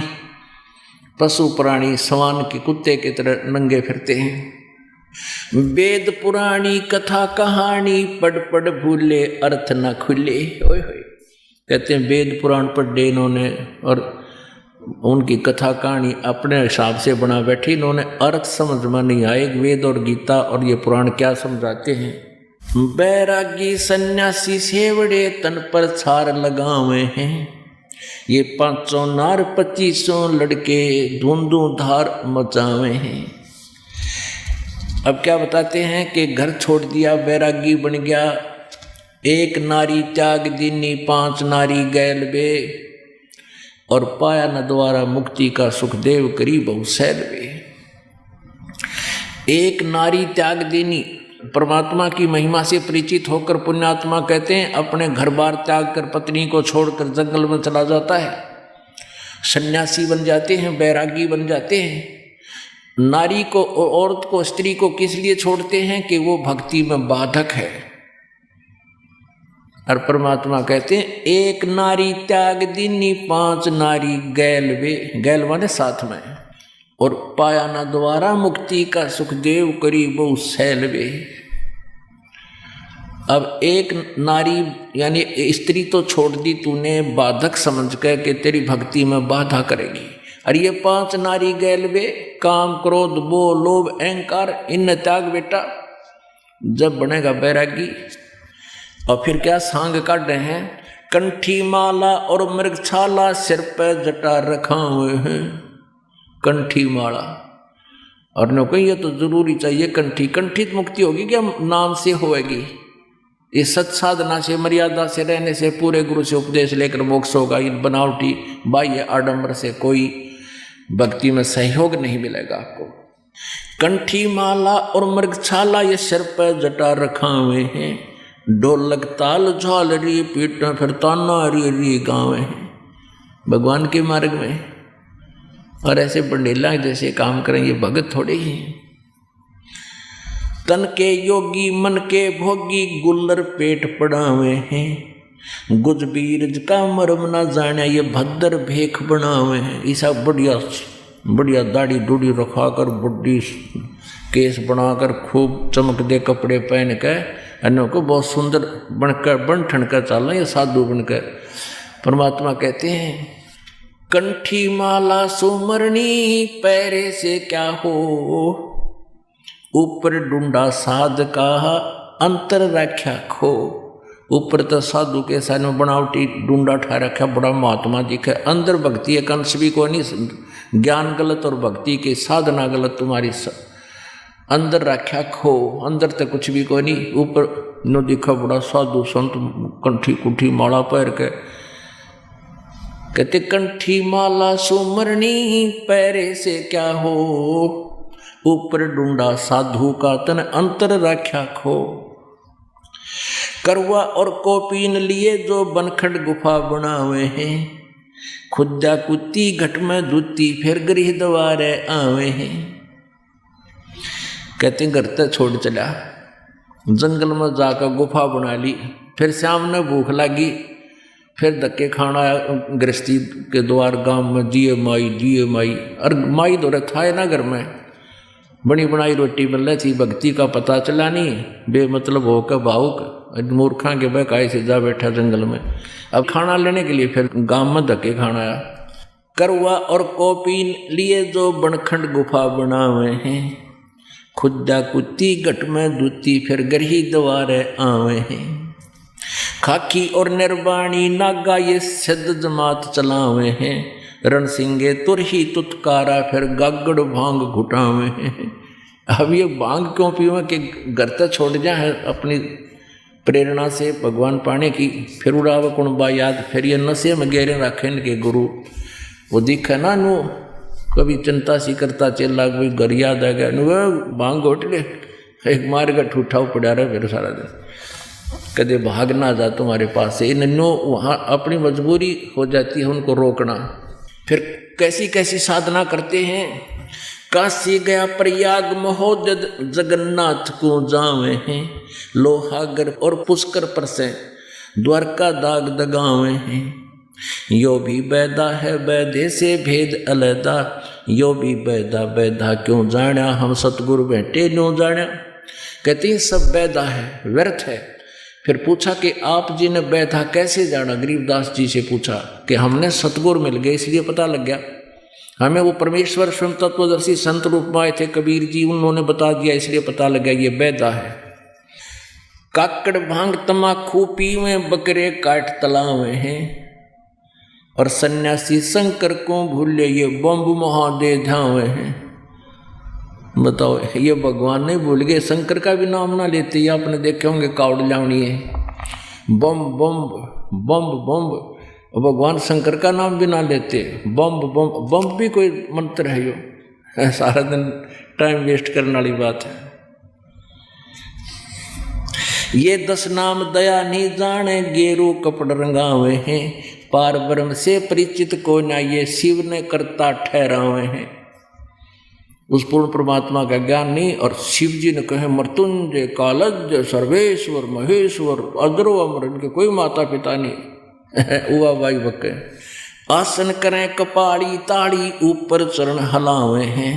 अजब पासे तीमर हम नाही शब्दम खाली जावे हैं। अब आसन करें हैं, जैसे आपने देखा टेलीविजन पावे हैं लोगों ने मूर्ख बनावे हैं, पेट न नो घुमाओ, और पेट के घुमाने तो भगवान मिल जाएगा बता। परमात्मा की विधि है वो करते नहीं। कहते हैं आसन करें कपाली ताली, ऊपर चरण हलावे हैं, शिरासन कर लें ऊपर न पर दिखावें, और अजप्पा से तीमर हम नहीं सबदम खाली जावे हैं। उस अजप्पा जाप सतनाम के जाप का पता नहीं, सारे सांस व्यर्थ जा रहे हैं आपके। 4 संप्रदा 52 दवारे बैरागी अब आवे हैं, ये कूड़े भेख काल का बाणा संतों देख रिसावे हैं। अब ये क्या करते हैं, जो इनको सच्चाई बता दे कि ये साधना गलत है, जो साधु संत को ये बतावे कि ये साधना करो, तो कहते हैं उनसे लड़न लाग जा। शामीप शायुज और सहारूप कहलावे हैं, ये 4 मुक्ति। 4 मुक्ति की मरहम नाही, आगे की क्या पावे हैं। इन 4 मुक्ति भी ना हो इनकी जो साधना कर रहे हैं, और सतलोक शाश्वत स्थान तो इनको मिलेगा कहाँ से। एती सोच बखाने मुर्शिद सो सतगुरु कहलावे हैं, कनफू का गुरु कलुआ भैरो सो हमको नहीं भावे है। कहते हैं ये इतना ज्ञान दे वो सतगुरु, वो सच्चा गुरु हमको अच्छा लगे, वो सतगुरु कहलाता है। तीर्थ बरतों फेरे खुलासा, जो पानी गल जात पतासा, ओ तालिब सुपने नहीं आया, अष्ट कमल खोजी नहीं काया। यो भी वैदा है वैधे से भेद अलैदा, यो भी वैदा। कार्तिक मास महात्म नहावे, गया पिरागों पिंड भरवावे, रसना राम रटा ना कोई, अगली पछली सारिये खोई। कहते हैं कार्तिक के मास में उड़ नहा का होंगे पुणवासी ने गंगा घाट पे, और गया पे प्रयाग में पिंड भरवावे। कहते हैं रसना राम रटा ना कोई, भक्ति करी को ना अगली पछली सारी खोई। भविष्य का जीवन बर्बाद कर दिया, पिछली कोई पुण्य था वो नष्ट कर दिया। कार्तिक मास महात्म नहावे, गया प्रयागों पिंड भरवावे, रसना राम रटा ना कोई, अगली पिछली सारी खोई। राम रटना माने सतनाम का जाप नहीं किया। पांडे पाठ पढ़े बहु भांति, ये हैं जम किंकर के नाती, सूतक पातक जिमण जाही, ये 7 जन्म सू करके पाही। पैर जनेऊ फूले फाले, बामण हो के बहुगर घाले, उजड़ खेड़े झोटा मारा, ताते ब्राह्मण का मुंह काला। रगे गुसाम अथर्वण भाखे, लादे बैलर टट्टू हाके, खरकी जोन धरोगे देही, भूल गए वो शब्द स्नेही। कहते बैल का ऊपर एक गधे का बाहर रख के पोथियां घूमते फिरते हैं, शास्त्रार्थ करते। कहते हैं खरकी जोन धरोगे देही, गधे बनोगे तुम, भूल गए वो शब्द स्नेही, परमात्मा को भूल चुके हो। कहते हैं सूर जंगली खाते हिंदू, भूल गए वो बाणा भोंदू, हरि बरहाधरे अवतारा, जाको भक्षण करें गंवारा। अब दोनों धर्मों को, हिंदू और मुसलमानों को लताड़ रहे हैं परमात्मा। कहते हैं हिंदू तो सूअर खाते हैं, मांस खाते हैं, और मुसलमान गाय खाते हैं, तो कहते हैं तुम दोनों ही नरक में जाओगे। हिंदुओं को कहते हैं कि तुम एक तरफ तो कहते हैं कि भगवान ने बरहा रूप धारण किया, सूअर का रूप धारण किया, और फिर उस बरहा को तुम खा रहे हो, निर्लज्जो। सूर जंगली खाते हिंदू, भूल गए वो बाणा भोंदू, हरि बरहा धरे अवतारा, जिसको भक्षण करें गंवारा। फिर मुसलमानों को कहते हैं हक हक करते हैं हक्का, 300 रोजे साबत रखा, सांझ पड़ी जब मुर्गी मारी, उस दरगाह में होगी खमारी। कहते हैं सारा दिन तो भूखे मरे, 300 दिन रोजे करते हैं, सांझ ने मुर्गी खा ली, बता के पुण्य आयो, कर्म बिगाड़ दिए। काजी खलक मुल्क को देखो, सब गट एक बाणा पेखो, गौ बिना से आदम खोरा, काजी मुल्ला गारत गोरा। जो गाय को खाते हो तुम, कहते हैं तुम्हारा नाश होगा। मुसलमान ईमान नम कीजय, पर द्वारे गल छुरी न दीजय, भोजन छोड़ रुधिर क्यों खाई, दया बिना दरवेश कसाई। ओए होए, कहते मुसलमान ईमान नम कीजय, कुछ दया करे, और पर द्वारे गले छुरी ना दीजय, किसी प्राणी का गल मत काटे। कहते भोजन छोड़ रुधिर क्यों खाई, काजू किस्मत सेब संतरे हलवा पकौड़ी कचौड़ी, इतने सुंदर आहार भगवान ने दे रखा, और फिर भोजन छोड़ तू लहू मांस खावे, रुधिर क्यों खाई। मुसलमान ईमानम की जय, पर द्वारे गल छुरी न दीजय। भोजन छोड़ रुधिर क्यों खाई, दया बिना दरवेश कसाई। तुम भगत कहाओ और जिसमें दया नहीं हो तो दुष्ट है, वो तो कसाई है। दया बिना दरवेश कसाई, जिसके दया नहीं हो साधु बना पड़ा, भक्त नहीं है वो, ना मुसलमान है ना हिंदू है वो, जिसके अंदर इतनी दया नहीं। मुख मुंदे और झूठा खावे, आप दस्त लेवे नहीं नहावे। घोरी पिंड जैन सब धर्मा, भूल गए साईं घट गरमा। अब जैनियों को लताड़ रहे परमात्मा। जैनी जोग विजोगम साधा, भूल गए उस अगम अगाधा। बिना बंदगी झूठा रिसका, वैसा पुत्र कहा वह किसका। जैनी जुलम गुलम यो गैला, जैसे है तेली का बैला। घर ही कोस 50 प्यारा, यो भूल गए साहेब दरबारा। जैनी जन्म जुआ जो हारो, ये पांचों इंद्री कस कस मारो। मन मूर्ति का मर्म न जान्या, ताते जन्म जन्म हो सवाना। जैनी जलथल पुरुष विराजय, जाकी सकल घड़ावल बाजय। घट में निर्गुण निर्वाणी, जैनी जाकी सार न जानी। यो भी बैधा है वैधे से भेद अलैदा, यो भी बैधा बैधा क्यों जाना, हम सतगुरु बैठे न्यू जाना। अब क्या बताते हैं कि जैनी जोग विजोगम साधा, और भूल गए उस अगम अगाधा। जैनी जुलम गुलम यो गैला, और जैसे हो तेली का बैला। घर ही कोस 50 प्यारा, भूल गए तुम साहेब दरबारा। जैनी जन्म जुआ जो हारो, ये पांचों इंद्री कस कस मारो। अब क्या बताते हैं कि जैनी जुलम गुलम यू गैला, और जैसे हो तेली का बैला। घर ही कोस 50 प्यारा, भूल गए तुम साहेब दरबारा। अभी आपने सुनी भगवान शिव की भक्ति करने वाले साधकों की दशा का कुछ वर्णन, जिसमें सभी मनमाने मंत्रों का जाप कर रहे हैं। जैसे कोई तो बम बम भोले और कोई ओम नमः शिवाय का जाप करता है, जिसकी शास्त्रों में कोई पुष्टि नहीं की गई है। देखिए प्रमाण।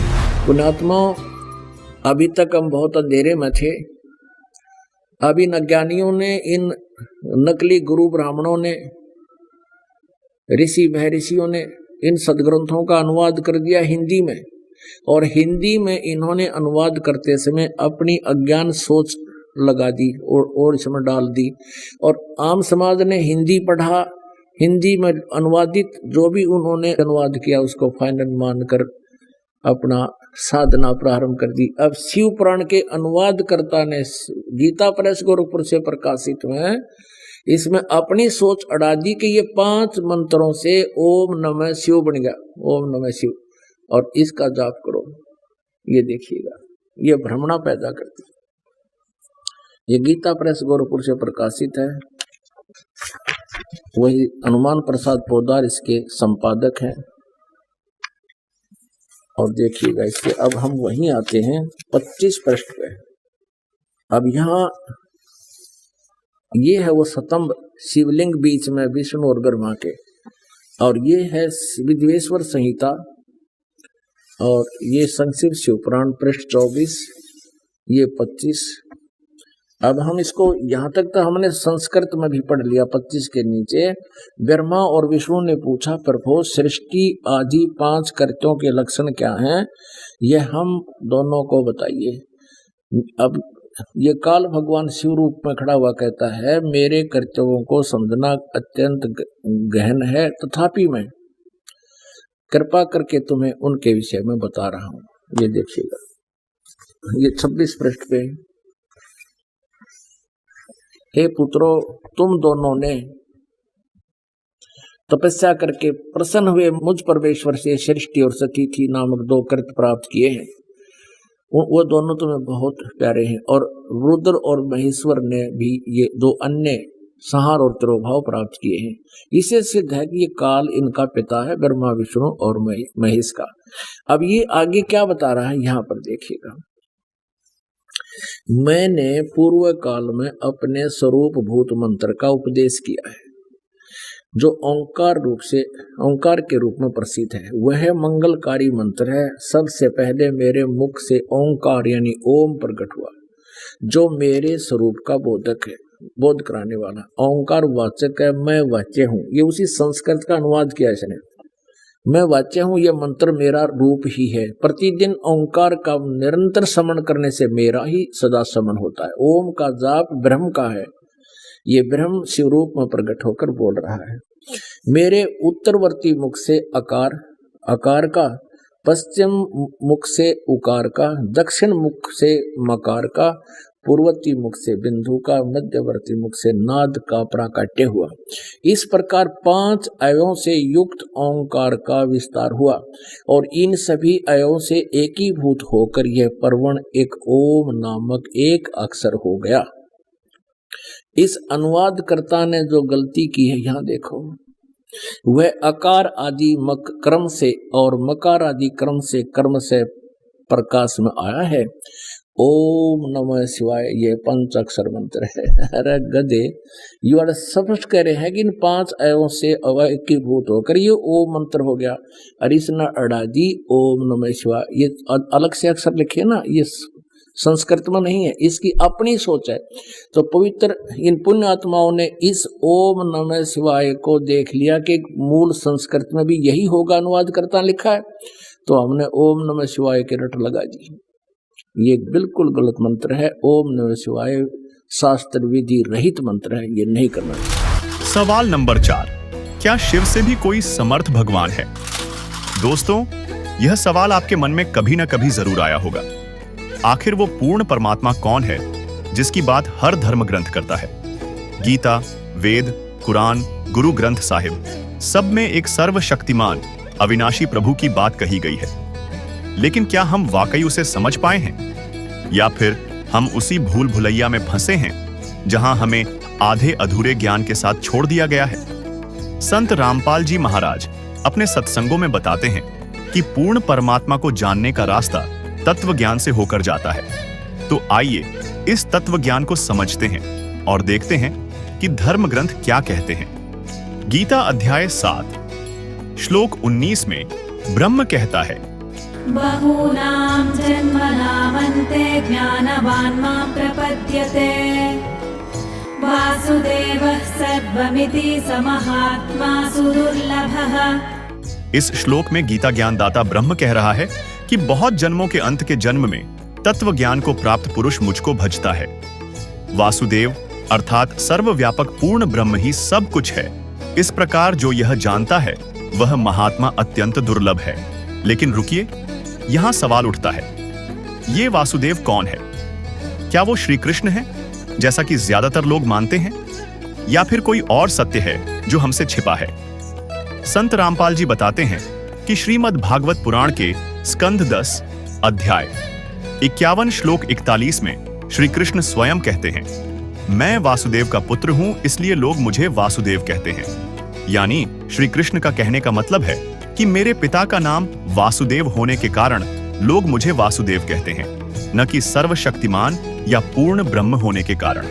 इससे स्पष्ट होता है कि जिस वासुदेव के विषय में गीता अध्याय 7 श्लोक 19 में कहा गया है, वह वासुदेव परमात्मा श्री कृष्ण नहीं है, बल्कि श्री कृष्ण तो श्री विष्णु जी के अवतार हैं, जो कि एक ब्रह्मांड में बने 3 लोक, स्वर्ग लोक, पृथ्वी लोक और पाताल लोक में सतोगुण विभाग के प्रभु हैं। इसी तरह इन्हीं तीनों लोकों में शिव जी तमोगुण विभाग के तथा ब्रह्मा जी रजोगुण विभाग के प्रभु हैं। तो फिर असली वासुदेव यानी पूर्ण परमात्मा कौन है? गीता अध्याय 15 श्लोक 16 में द्वाविमौ पुरुषौ लोके क्षरश्चाक्षर एव च, क्षरः सर्वाणि भूतानि कूटस्थोऽक्षर उच्यते। ब्रह्म कहता है कि इस सृष्टि में 2 पुरुष हैं, क्षर पुरुष ब्रह्म और अक्षर पुरुष परब्रह्म। ये दोनों और इनके अधीन सभी प्राणी नाशवान हैं। लेकिन गीता अध्याय 15 श्लोक 17 में एक तीसरे पुरुष की बात कही गई है। उत्तमः पुरुषस्त्वन्यः परमात्मेत्युदाहृतः, यो लोकत्रयमाविश्य बिभर्त्यव्यय ईश्वरः। यानी उत्तम पुरुष अर्थात पुरुषोत्तम तो कोई अन्य ही है जिसे परमात्मा कहा गया है, वो इन दोनों से अलग है। जो तीनों लोकों में प्रवेश करके सबका धारण पोषण करता है, वह वास्तव में अविनाशी है, जिसे गीता ज्ञान दाता ने गीता अध्याय 8 श्लोक 3 में परम अक्षर ब्रह्म अर्थात परम अक्षर पुरुष कहा है। अब आप ही बताइए, अगर ब्रह्म और परब्रह्म भी नाशवान है, तो क्या वो पूर्ण परमात्मा हो सकते हैं? गीता का ज्ञानदाता गीता अध्याय 15 श्लोक 4 में स्वयं कहता है कि जिस परम अक्षर ब्रह्म यानी परमेश्वर से आदि सृष्टि उत्पन्न हुई है, उस आदि पुरुष नारायण यानी सनातन पूर्ण परमात्मा की ही मैं शरण में हूं।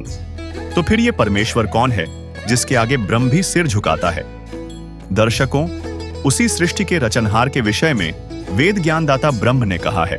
प्रमाण 1 ऋग्वेद मंडल 1 सूक्त 1 मंत्र 5 में कहा है कि साधकों के लिए पूजा करने योग्य अविनाशी प्रभु सर्व सृष्टि रचनहार कबीरदेव है, जो अविनाशी विचित्र तेजोमय शरीर युक्त आकार में सुना जाता है।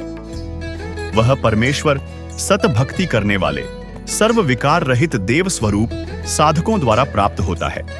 प्रमाण 2 ऋग्वेद मंडल 9 सूक्त 94 मंत्र 3 में वेद ज्ञानदाता ने कहा है कि जो परमात्मा कवियों की भूमिका करके सत भक्ति भाव को परिपूर्ण रूप से प्रदान करता है, वह कबीरदेव अर्थात कबीर परमेश्वर है। उसके समान कोई भी शूरवीर नहीं है। सर्व ब्रह्मांडों के प्रभुओं में उसकी शक्ति अर्थात समर्थता का यश है। प्रमाण 3 वही अथर्ववेद कांड 4 अनुवाक 1 मंत्र 7 में कहा है कि जो अचल अर्थात अविनाशी जगत पिता भक्तों का वास्तविक साथी अर्थात आत्मा का आधार जगत गुरु तथा विनम्र पुजारी अर्थात विधिवत साधक को सुरक्षा के साथ सतलोक ले जाने वाला सर्व ब्रह्मांडों की रचना करने वाला जगदम्बा अर्थात माता वाले गुणों से भी युक्त काल की तरह धोखा न देने वाले स्वभाव अर्थात गुणों वाला ज्यों का त्यों अर्थात वैसा ही वह आप कबीरदेव अर्थात कबीर परमेश्वर है।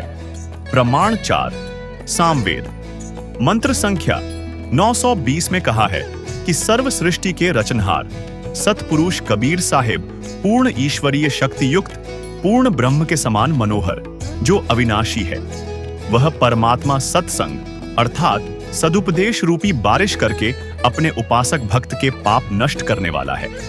प्रमाण 5 सामवेद मंत्र संख्या 1094 में कहा है कि परम सुखदायक कबीर स्वयं प्राणियों को भोजन देने वाला अर्थात पालन करता है, वह स्वयं भक्तों की भक्ति का आधार है, जिसका जिक्र गीता अध्याय 15 श्लोक 17 में है कि उत्तम पुरुष यानी अविनाशी परमात्मा तो अन्य है जो तीनों लोकों में प्रवेश करके सबका धारण पोषण करता है। प्रमाण 6 कुरान शरीफ के सूरत फुरकानी 25 आयत 52 से 59 तथा ऑर्थोडॉक्स ज्यूइश बाइबल ईयोब 36 आयत 5 भी यही प्रमाण देता है कि 6 दिन में सर्व कायनात यानी सृष्टि को बनाकर 7वें दिन तख्त सिंहासन पर विराजमान होने वाला सर्वशक्तिमान प्रभु अल्लाह का नाम कबीर है। प्रमाण 7 श्री गुरु ग्रंथ साहिब पृष्ठ नंबर 721 राग तिलंग महला 1 पर नानक जी ने कहा है, यक अर्ज गुफ्तम पेश तोदर कून करतार हक्का कबीर करीम तू बेअब परवरदिगार नानक बुगोयद जनतुरा तेरे चाकराम पाखाक। उपरोक्त वाणी में श्री नानक जी ने स्पष्ट कर दिया कि हे हक्का कबीर अर्थात सत कबीर आप कूण करतार यानी शब्द शक्ति से रचना करने वाले शब्द स्वरूपी प्रभु अर्थात सर्व सृष्टि के रचनहार हो। आप ही बेब यानी निर्विकार परवरदिगार यानी सर्व के पालन करता दयालु प्रभु हो। मैं आपके दासों का भी दास हूं। प्रमाण 8 इसी का आंखों देखा प्रमाण देते हुए संत गरीबदास जी महाराज दादू जी तथा नानक जी कहते हैं, गरीब अनंत कोटि ब्रह्मांड का एक रति नहीं भार, सतगुरु पुरुष कबीर हैं कुल के सृजनहार। गरीब परमेश्वर एक कबीर है दूजा नहीं आधार, दास गरीब सकल सृष्टि का यों ही सृजनहार। गरीब करता आप कबीर है अविनाशी बड़ा अल्लाह, राम रहीम करीम है कि जो सुरति निगाह। संत दादू जी ने कहा है कि जिन मोकू निज नाम दिया सोई सतगुरु हमार, दादू दूसरा कोई नहीं कबीर सृजनहार। तथा भाई बाले वाली जन्म साखी के पृष्ठ 198 पर एक काजी के जवाब में गुरु नानक जी ने कहा था, खालक आदम सिरजिया आलम बड़ा कबीर, कायम दायम कुदरती सिर पीरा दे पीर, सजदे करे खुदाई नू आलम बड़ा कबीर। अर्थात जिस बाबा आदम को यहूदी धर्म, ईसाई धर्म और इस्लाम धर्म के लोग अपना प्रथम पुरुष मानते हैं, उसको बनाने वाला सबसे बड़ा भगवान कबीर है, जिसने सर्व कायनात यानी सृष्टि की रचना की है। वह सबसे बड़ा खुदा कबीर ही सर्व गुरुओं, पीरों में शिरोमणि गुरु है। दोस्तों, धर्म ग्रंथ तथा आंखों देखे गवाहों की वाणियां चीख चीख कर कह रही हैं कि कबीर परमेश्वर ही पूर्ण ब्रह्म है, जो सृष्टि का रचनहार और पालन करता है, जिसकी प्रभुता सर्व ब्रह्मांडों में है। इसलिए कबीर परमात्मा ही वास्तव में वासुदेव है और शिव जी से अधिक समर्थ परमात्मा है। तो हम क्यों ब्रह्मा, विष्णु या शिव की पूजा में फंसे हैं? क्यों हम कांवड़ यात्रा और व्रतों के चक्कर में पड़कर जीव हत्या का पाप कमा रहे हैं? संत रामपाल जी महाराज कहते हैं कि सतभक्ति ही वो रास्ता है जो काल के जाल से मुक्ति दिला सकती है। लेकिन सतभक्ति है क्या? वो जो शास्त्रों के अनुसार हो और पूर्ण परमात्मा तक ले जाए। कांवड़ और शिवलिंग की पूजा शास्त्र विरुद्ध है और इससे न तो पाप कटेगा न मोक्ष मिलेगा। दोस्तों, शास्त्र और संत एक ही बात कह रहे हैं। कबीर परमेश्वर ही वो पूर्ण परमात्मा है जिसकी भक्ति से सतलोक की प्राप्ति होती है। सावन, शिवरात्रि और कांवड़ यात्रा हमें भक्ति के नाम पर भटकाती है, लेकिन सच्चा मार्ग तत्व ज्ञान से मिलता है। आप ही सोचिए, जब शिव जी स्वयं जन्म मृत्यु के चक्र में हैं, तो वो हमें कैसे मुक्त कराएंगे? और जब शास्त्र साफ कह रहे हैं कि पत्थर की मूर्ति में भगवान नहीं, तो हम क्यों दूध और जल बर्बाद कर रहे हैं? समय बीत रहा है और सत्य का रास्ता आपके सामने है। क्या आप अभी भी परंपराओं के जाल में फंसे रहना चाहेंगे या उस पूर्ण परमात्मा की खोज करेंगे जो सतलोक का द्वार खोल सकता है? अगर आप सचमुच जन्म मृत्यु और कष्टों से मुक्ति चाहते हैं, तो आज ही संत रामपाल जी महाराज के YouTube चैनल पर जाइए और तत्व ज्ञान की गहराई में उतरे। सत्य सामने है, अब फैसला आपके हाथ में है। अब सुनते हैं संत रामपाल जी महाराज से नाम दीक्षा लेकर सतभक्ति करके अद्भुत लाभ प्राप्त करने वाले अनुयायी के विचार। दर्शकों, दिव्य शक्ति और भूत प्रेतों जैसी बातें सुनने में तो काल्पनिक लगती हैं, परंतु जिसके साथ यह घटना घटती है उसी को पता चलता है कि वास्तव में यह कितनी बड़ी बला है। ऐसी ही सत्य घटना जितेंद्र जी के साथ घटी थी, जो विदिशा मध्य प्रदेश के रहने वाले हैं। जितेंद्र जी ने हनुमान जी की भक्ति करते करते एक ऐसी शक्ति प्राप्त कर ली थी जिससे वह लोगों को छोटे मोटे लाभ दे सकते थे, परंतु वो स्वयं के जीवन की किसी भी समस्या का हल नहीं कर पा रहे थे। आज जितेंद्र जी का कहना है कि संत रामपाल जी महाराज की शरण में आने के बाद मुझे अपने जीवन की सभी समस्याओं का समाधान मिल गया। आज मैं पूर्ण रूप से सुखी हूँ। आइए जानते हैं कि जितेंद्र जी ऐसा क्यों कह रहे हैं। सुनते हैं जितेंद्र जी की कहानी, उन्हीं की जुबानी। नमस्कार सर। नमस्कार सर। सर क्या नाम है आपका? सर जितेंद्र शर्मा नाम है मेरा। जितेंद्र जी आप कहाँ के रहने वाले हैं? गंज बासुदा, जिला विदिशा, मध्य प्रदेश। सर संत रामपाल जी महाराज से नाम दीक्षा आपने कब ली? सर 20 तारीख 4था महीना 2013। सर संत रामपाल जी महाराज से नाम दीक्षा लेने से पहले आप क्या भक्ति साधनाएं करते थे? सर मैं जो देखा देखी जो बचपन से देखा था वही भक्ति करता था। अपने हनुमान जी को मैं बहुत ज़्यादा भक्ति करता था। तो अपने एक पैर पे खड़े होकर 3-3 घंटे तक मैं राम नाम का जाप करता था उनके सामने। शिव जी की पूजा करते थे, क्योंकि हमारे परिवार में जो है ग्राम गमाखर में शिव जी का मंदिर है, जहाँ के हमारे परिवार के लोग पुजारी हैं वहाँ पर।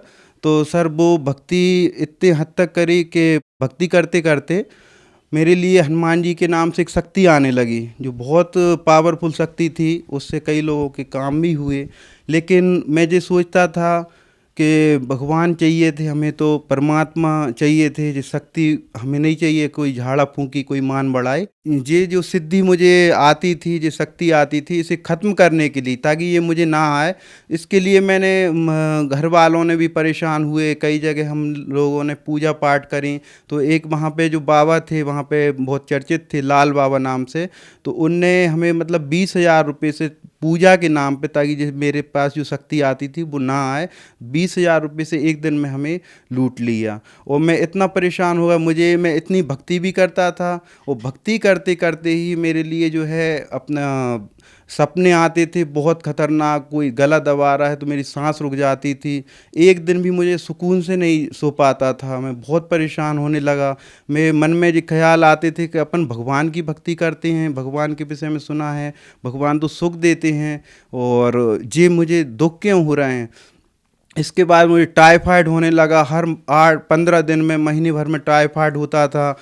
तो वो टाइफाइड के इलाज के लिए भी मैंने जो है अपने भोपाल में इलाज कराया, बीना में झाड़ा फूंकी, मतलब कम से कम 1 लाख रुपए तो खर्च कर दिए वो टाइफाइड की बीमारी से सही होने के लिए। और फिर भी, और मेरी जहाँ नस दर्द करती थी सर, वो नस भी मेरी सही नहीं हो रही थी, बहुत परेशान था मैं। फिर इसके बाद कुछ समय बाद मतलब ये रीढ़ की हड्डी में जो है तिरछापन बताया मेरे लिए, और मैं सोचने में मजबूर हो गया कि मैं इतनी भक्ति करता हूँ इस दुनिया में, क्या भगवान नहीं है क्या? मैं इतने सच्चे मन से भक्ति करता हूँ तो क्या कमी हो रही है? मैं फिर बहुत मतलब एक नास्तिक टाइप का होने लगा कि भगवान इस दुनिया में है ही नहीं है, और बहुत दुखी परेशान मैं भगवान के आगे मंदिर जा के रोता था पूरे सच्चे दिल से कि हे भगवान, मैंने आपकी सच्ची भक्ति करी है, मुझे आप अच्छा करो, एक नॉर्मल जीवन दे दो, जैसे मैं पहले था वैसे ही कर दो। मैंने तो आपकी भक्ति करते करते मेरा जीवन नाश हो गया। तो हम ऐसे करके परेशान रहने लगे सर, जो भक्ति साधनाएं आप कर रहे थे उनसे आपको कोई लाभ नहीं मिल रहा था, तो फिर संत रामपाल जी महाराज की जानकारी आपको कहाँ से मिली? सर, मैं क्या है जो पूजा पाठ पहले करता था शास्त्र विधि त्याग कर, तो इसमें क्या है हम लोग जहाँ भी मुझे मालूम पड़ता था कोई संत जंगल में तपस्या कर रहे हैं, एक बहुत अच्छे संत हैं, तो हम वहाँ पे जाते रहते थे साधु संतों के यहाँ सेवा करने, जो हमसे बनता था परमात्मा की दया से। तो उस समय एक संत से मतलब मेरी हुई मुलाकात, तो वो कुछ समय बाद वो गंज बासुदा शहर से गुजरात में चले गए जंगलों में तपस्या करने। तो वो मुझे पुस्तकें पहुँचाते रहते थे। उस कुछ समय बाद उन्हें पुस्तक ज्ञान गंगा मिली, और उन्होंने संत रामपाल जी महाराज जी का दीक्षा ले ली, ज्ञान स्वीकार करा, और वो सब बाबा बेस त्याग के, उनका नाम राम रतन दास जी है। तो वो उनने वहाँ से फिर जब दीक्षा ले ली गुरु जी से, तो वो पुस्तक ज्ञान गंगा मुझे पहुँचाई कि आप ये पुस्तक पढ़ना, ये भगवान का इसमें अमृत ज्ञान है, इससे परमात्मा मिलेंगे, मोक्ष मिल जाएगा, सब सुख मिलेंगे जो अपन खोजते थे। वो जंगल में तपस्या करते थे, तो मैं सोचने में मजबूर हो गया कि ऐसे संत मतलब जो इन्हें हम गुरु मानते थे, ये ऐसे कौन से गुरु हैं जो ये इनके शिष्य बन गए, संत रामपाल जी महाराज जी के। तो मैंने 15-20 पेज पढ़े, तो उसमें मुझे ऐसा लगा इसमें तो भगवान की थोड़ी बुराई सी लगी, तो मैंने नहीं पढ़ी। फिर वो घर पे आए, उनने मुझे समझाया कि ये बुराई नहीं, जी सच्चाई है, आप अपने धार्मिक ग्रंथों से मिलाओ।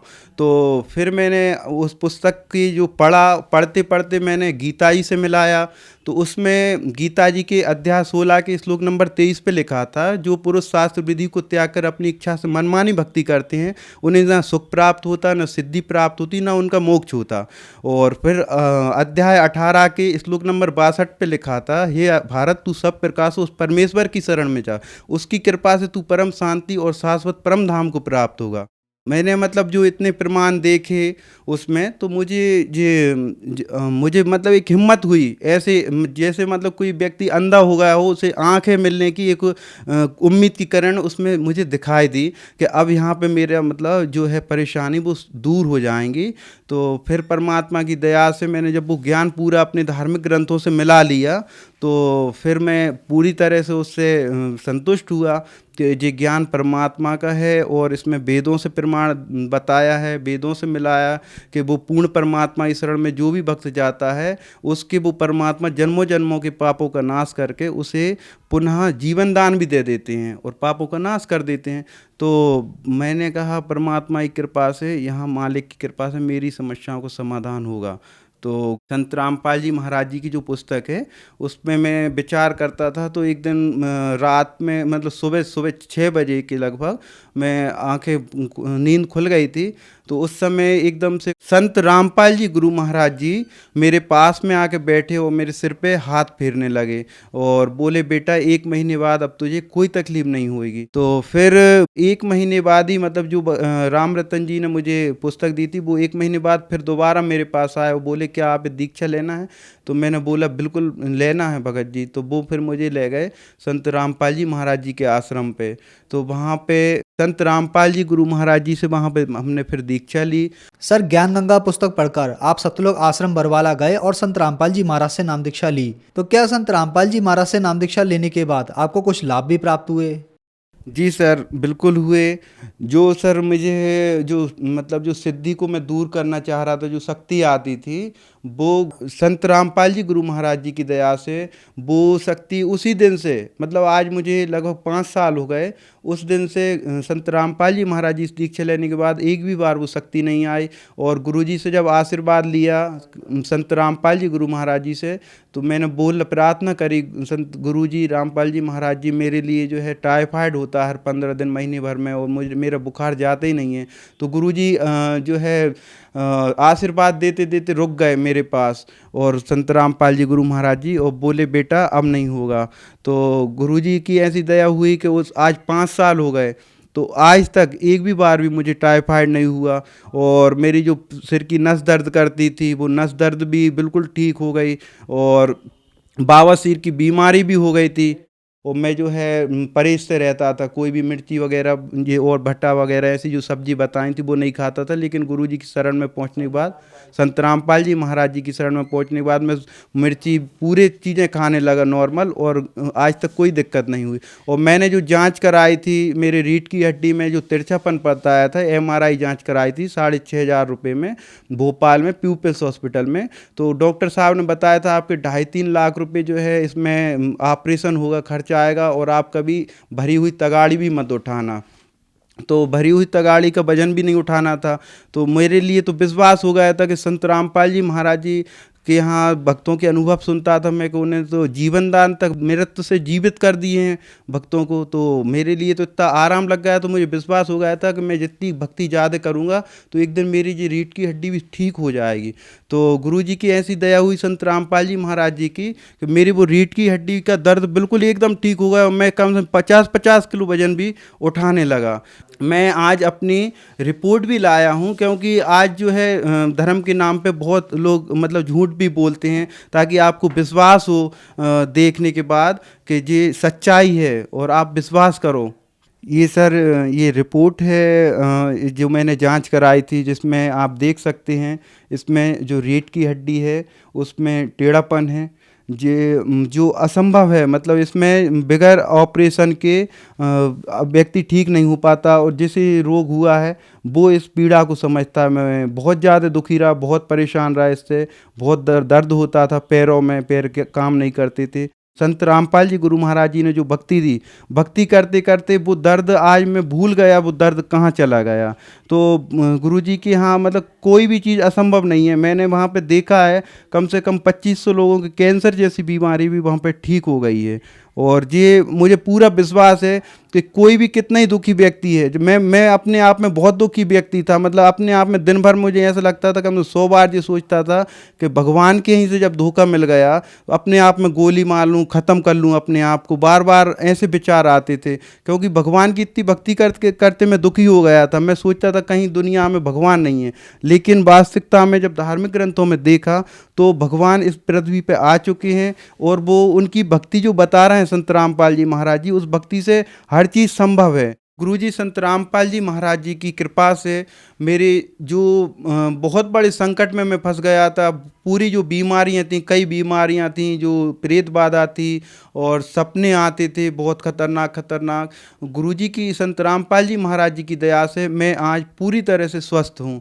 सर, संत रामपाल जी महाराज से नाम दीक्षा लेने के बाद आपकी रीढ़ की हड्डी की बीमारी, टाइफाइड की बीमारी ठीक हुई। इसके अलावा आपकी भूत प्रेत की समस्या भी ठीक हुई। तो जो श्रद्धालु आज आपको देख रहे हैं, आप उन्हें क्या संदेश देना चाहेंगे? उनके लिए सर बस मैं संदेश तो संत रामपाल जी गुरु महाराज जी देते हैं। मैं प्रार्थना करना चाहता हूँ हाथ जोड़ के कि जैसे हम मतलब आज तक जो भक्ति करते हैं तो वो भक्ति हम केवल शास्त्रों से हटके कर रहे हैं, मनमानी साधना कर रहे हैं। तो आपसे यही प्रार्थना है कि आप जो गुरुजी संत रामपाल जी महाराज जी का ज्ञान समझें, अपने धार्मिक ग्रंथों से मिलाएं, और ये मौका बार बार नहीं मिलेगा। हमारा जो मनुष्य जीवन है बहुत अनमोल है। संत रामपाल जी महाराज जी से दीक्षा लो और अपना मानव जीवन सफल बनाएं, अपना कल्याण करें। सर, संत रामपाल जी महाराज से नाम दीक्षा कैसे ले सकते हैं? सर, चैनल पे संत रामपाल जी महाराज जी का सत्संग आता है, उसके नीचे पट्टी पर उनके नंबर दिए जाते हैं, उन नंबरों पे फ़ोन लगाएं। और नज़दीकी जो सेंटर दिए हैं गुरुजी की कृपा से आज कई जगह नाम दीक्षा केंद्र खुल गए हैं, वहाँ पर जाके आप नाम दीक्षा ले सकते हैं निःशुल्क। धन्यवाद सर। साहिब।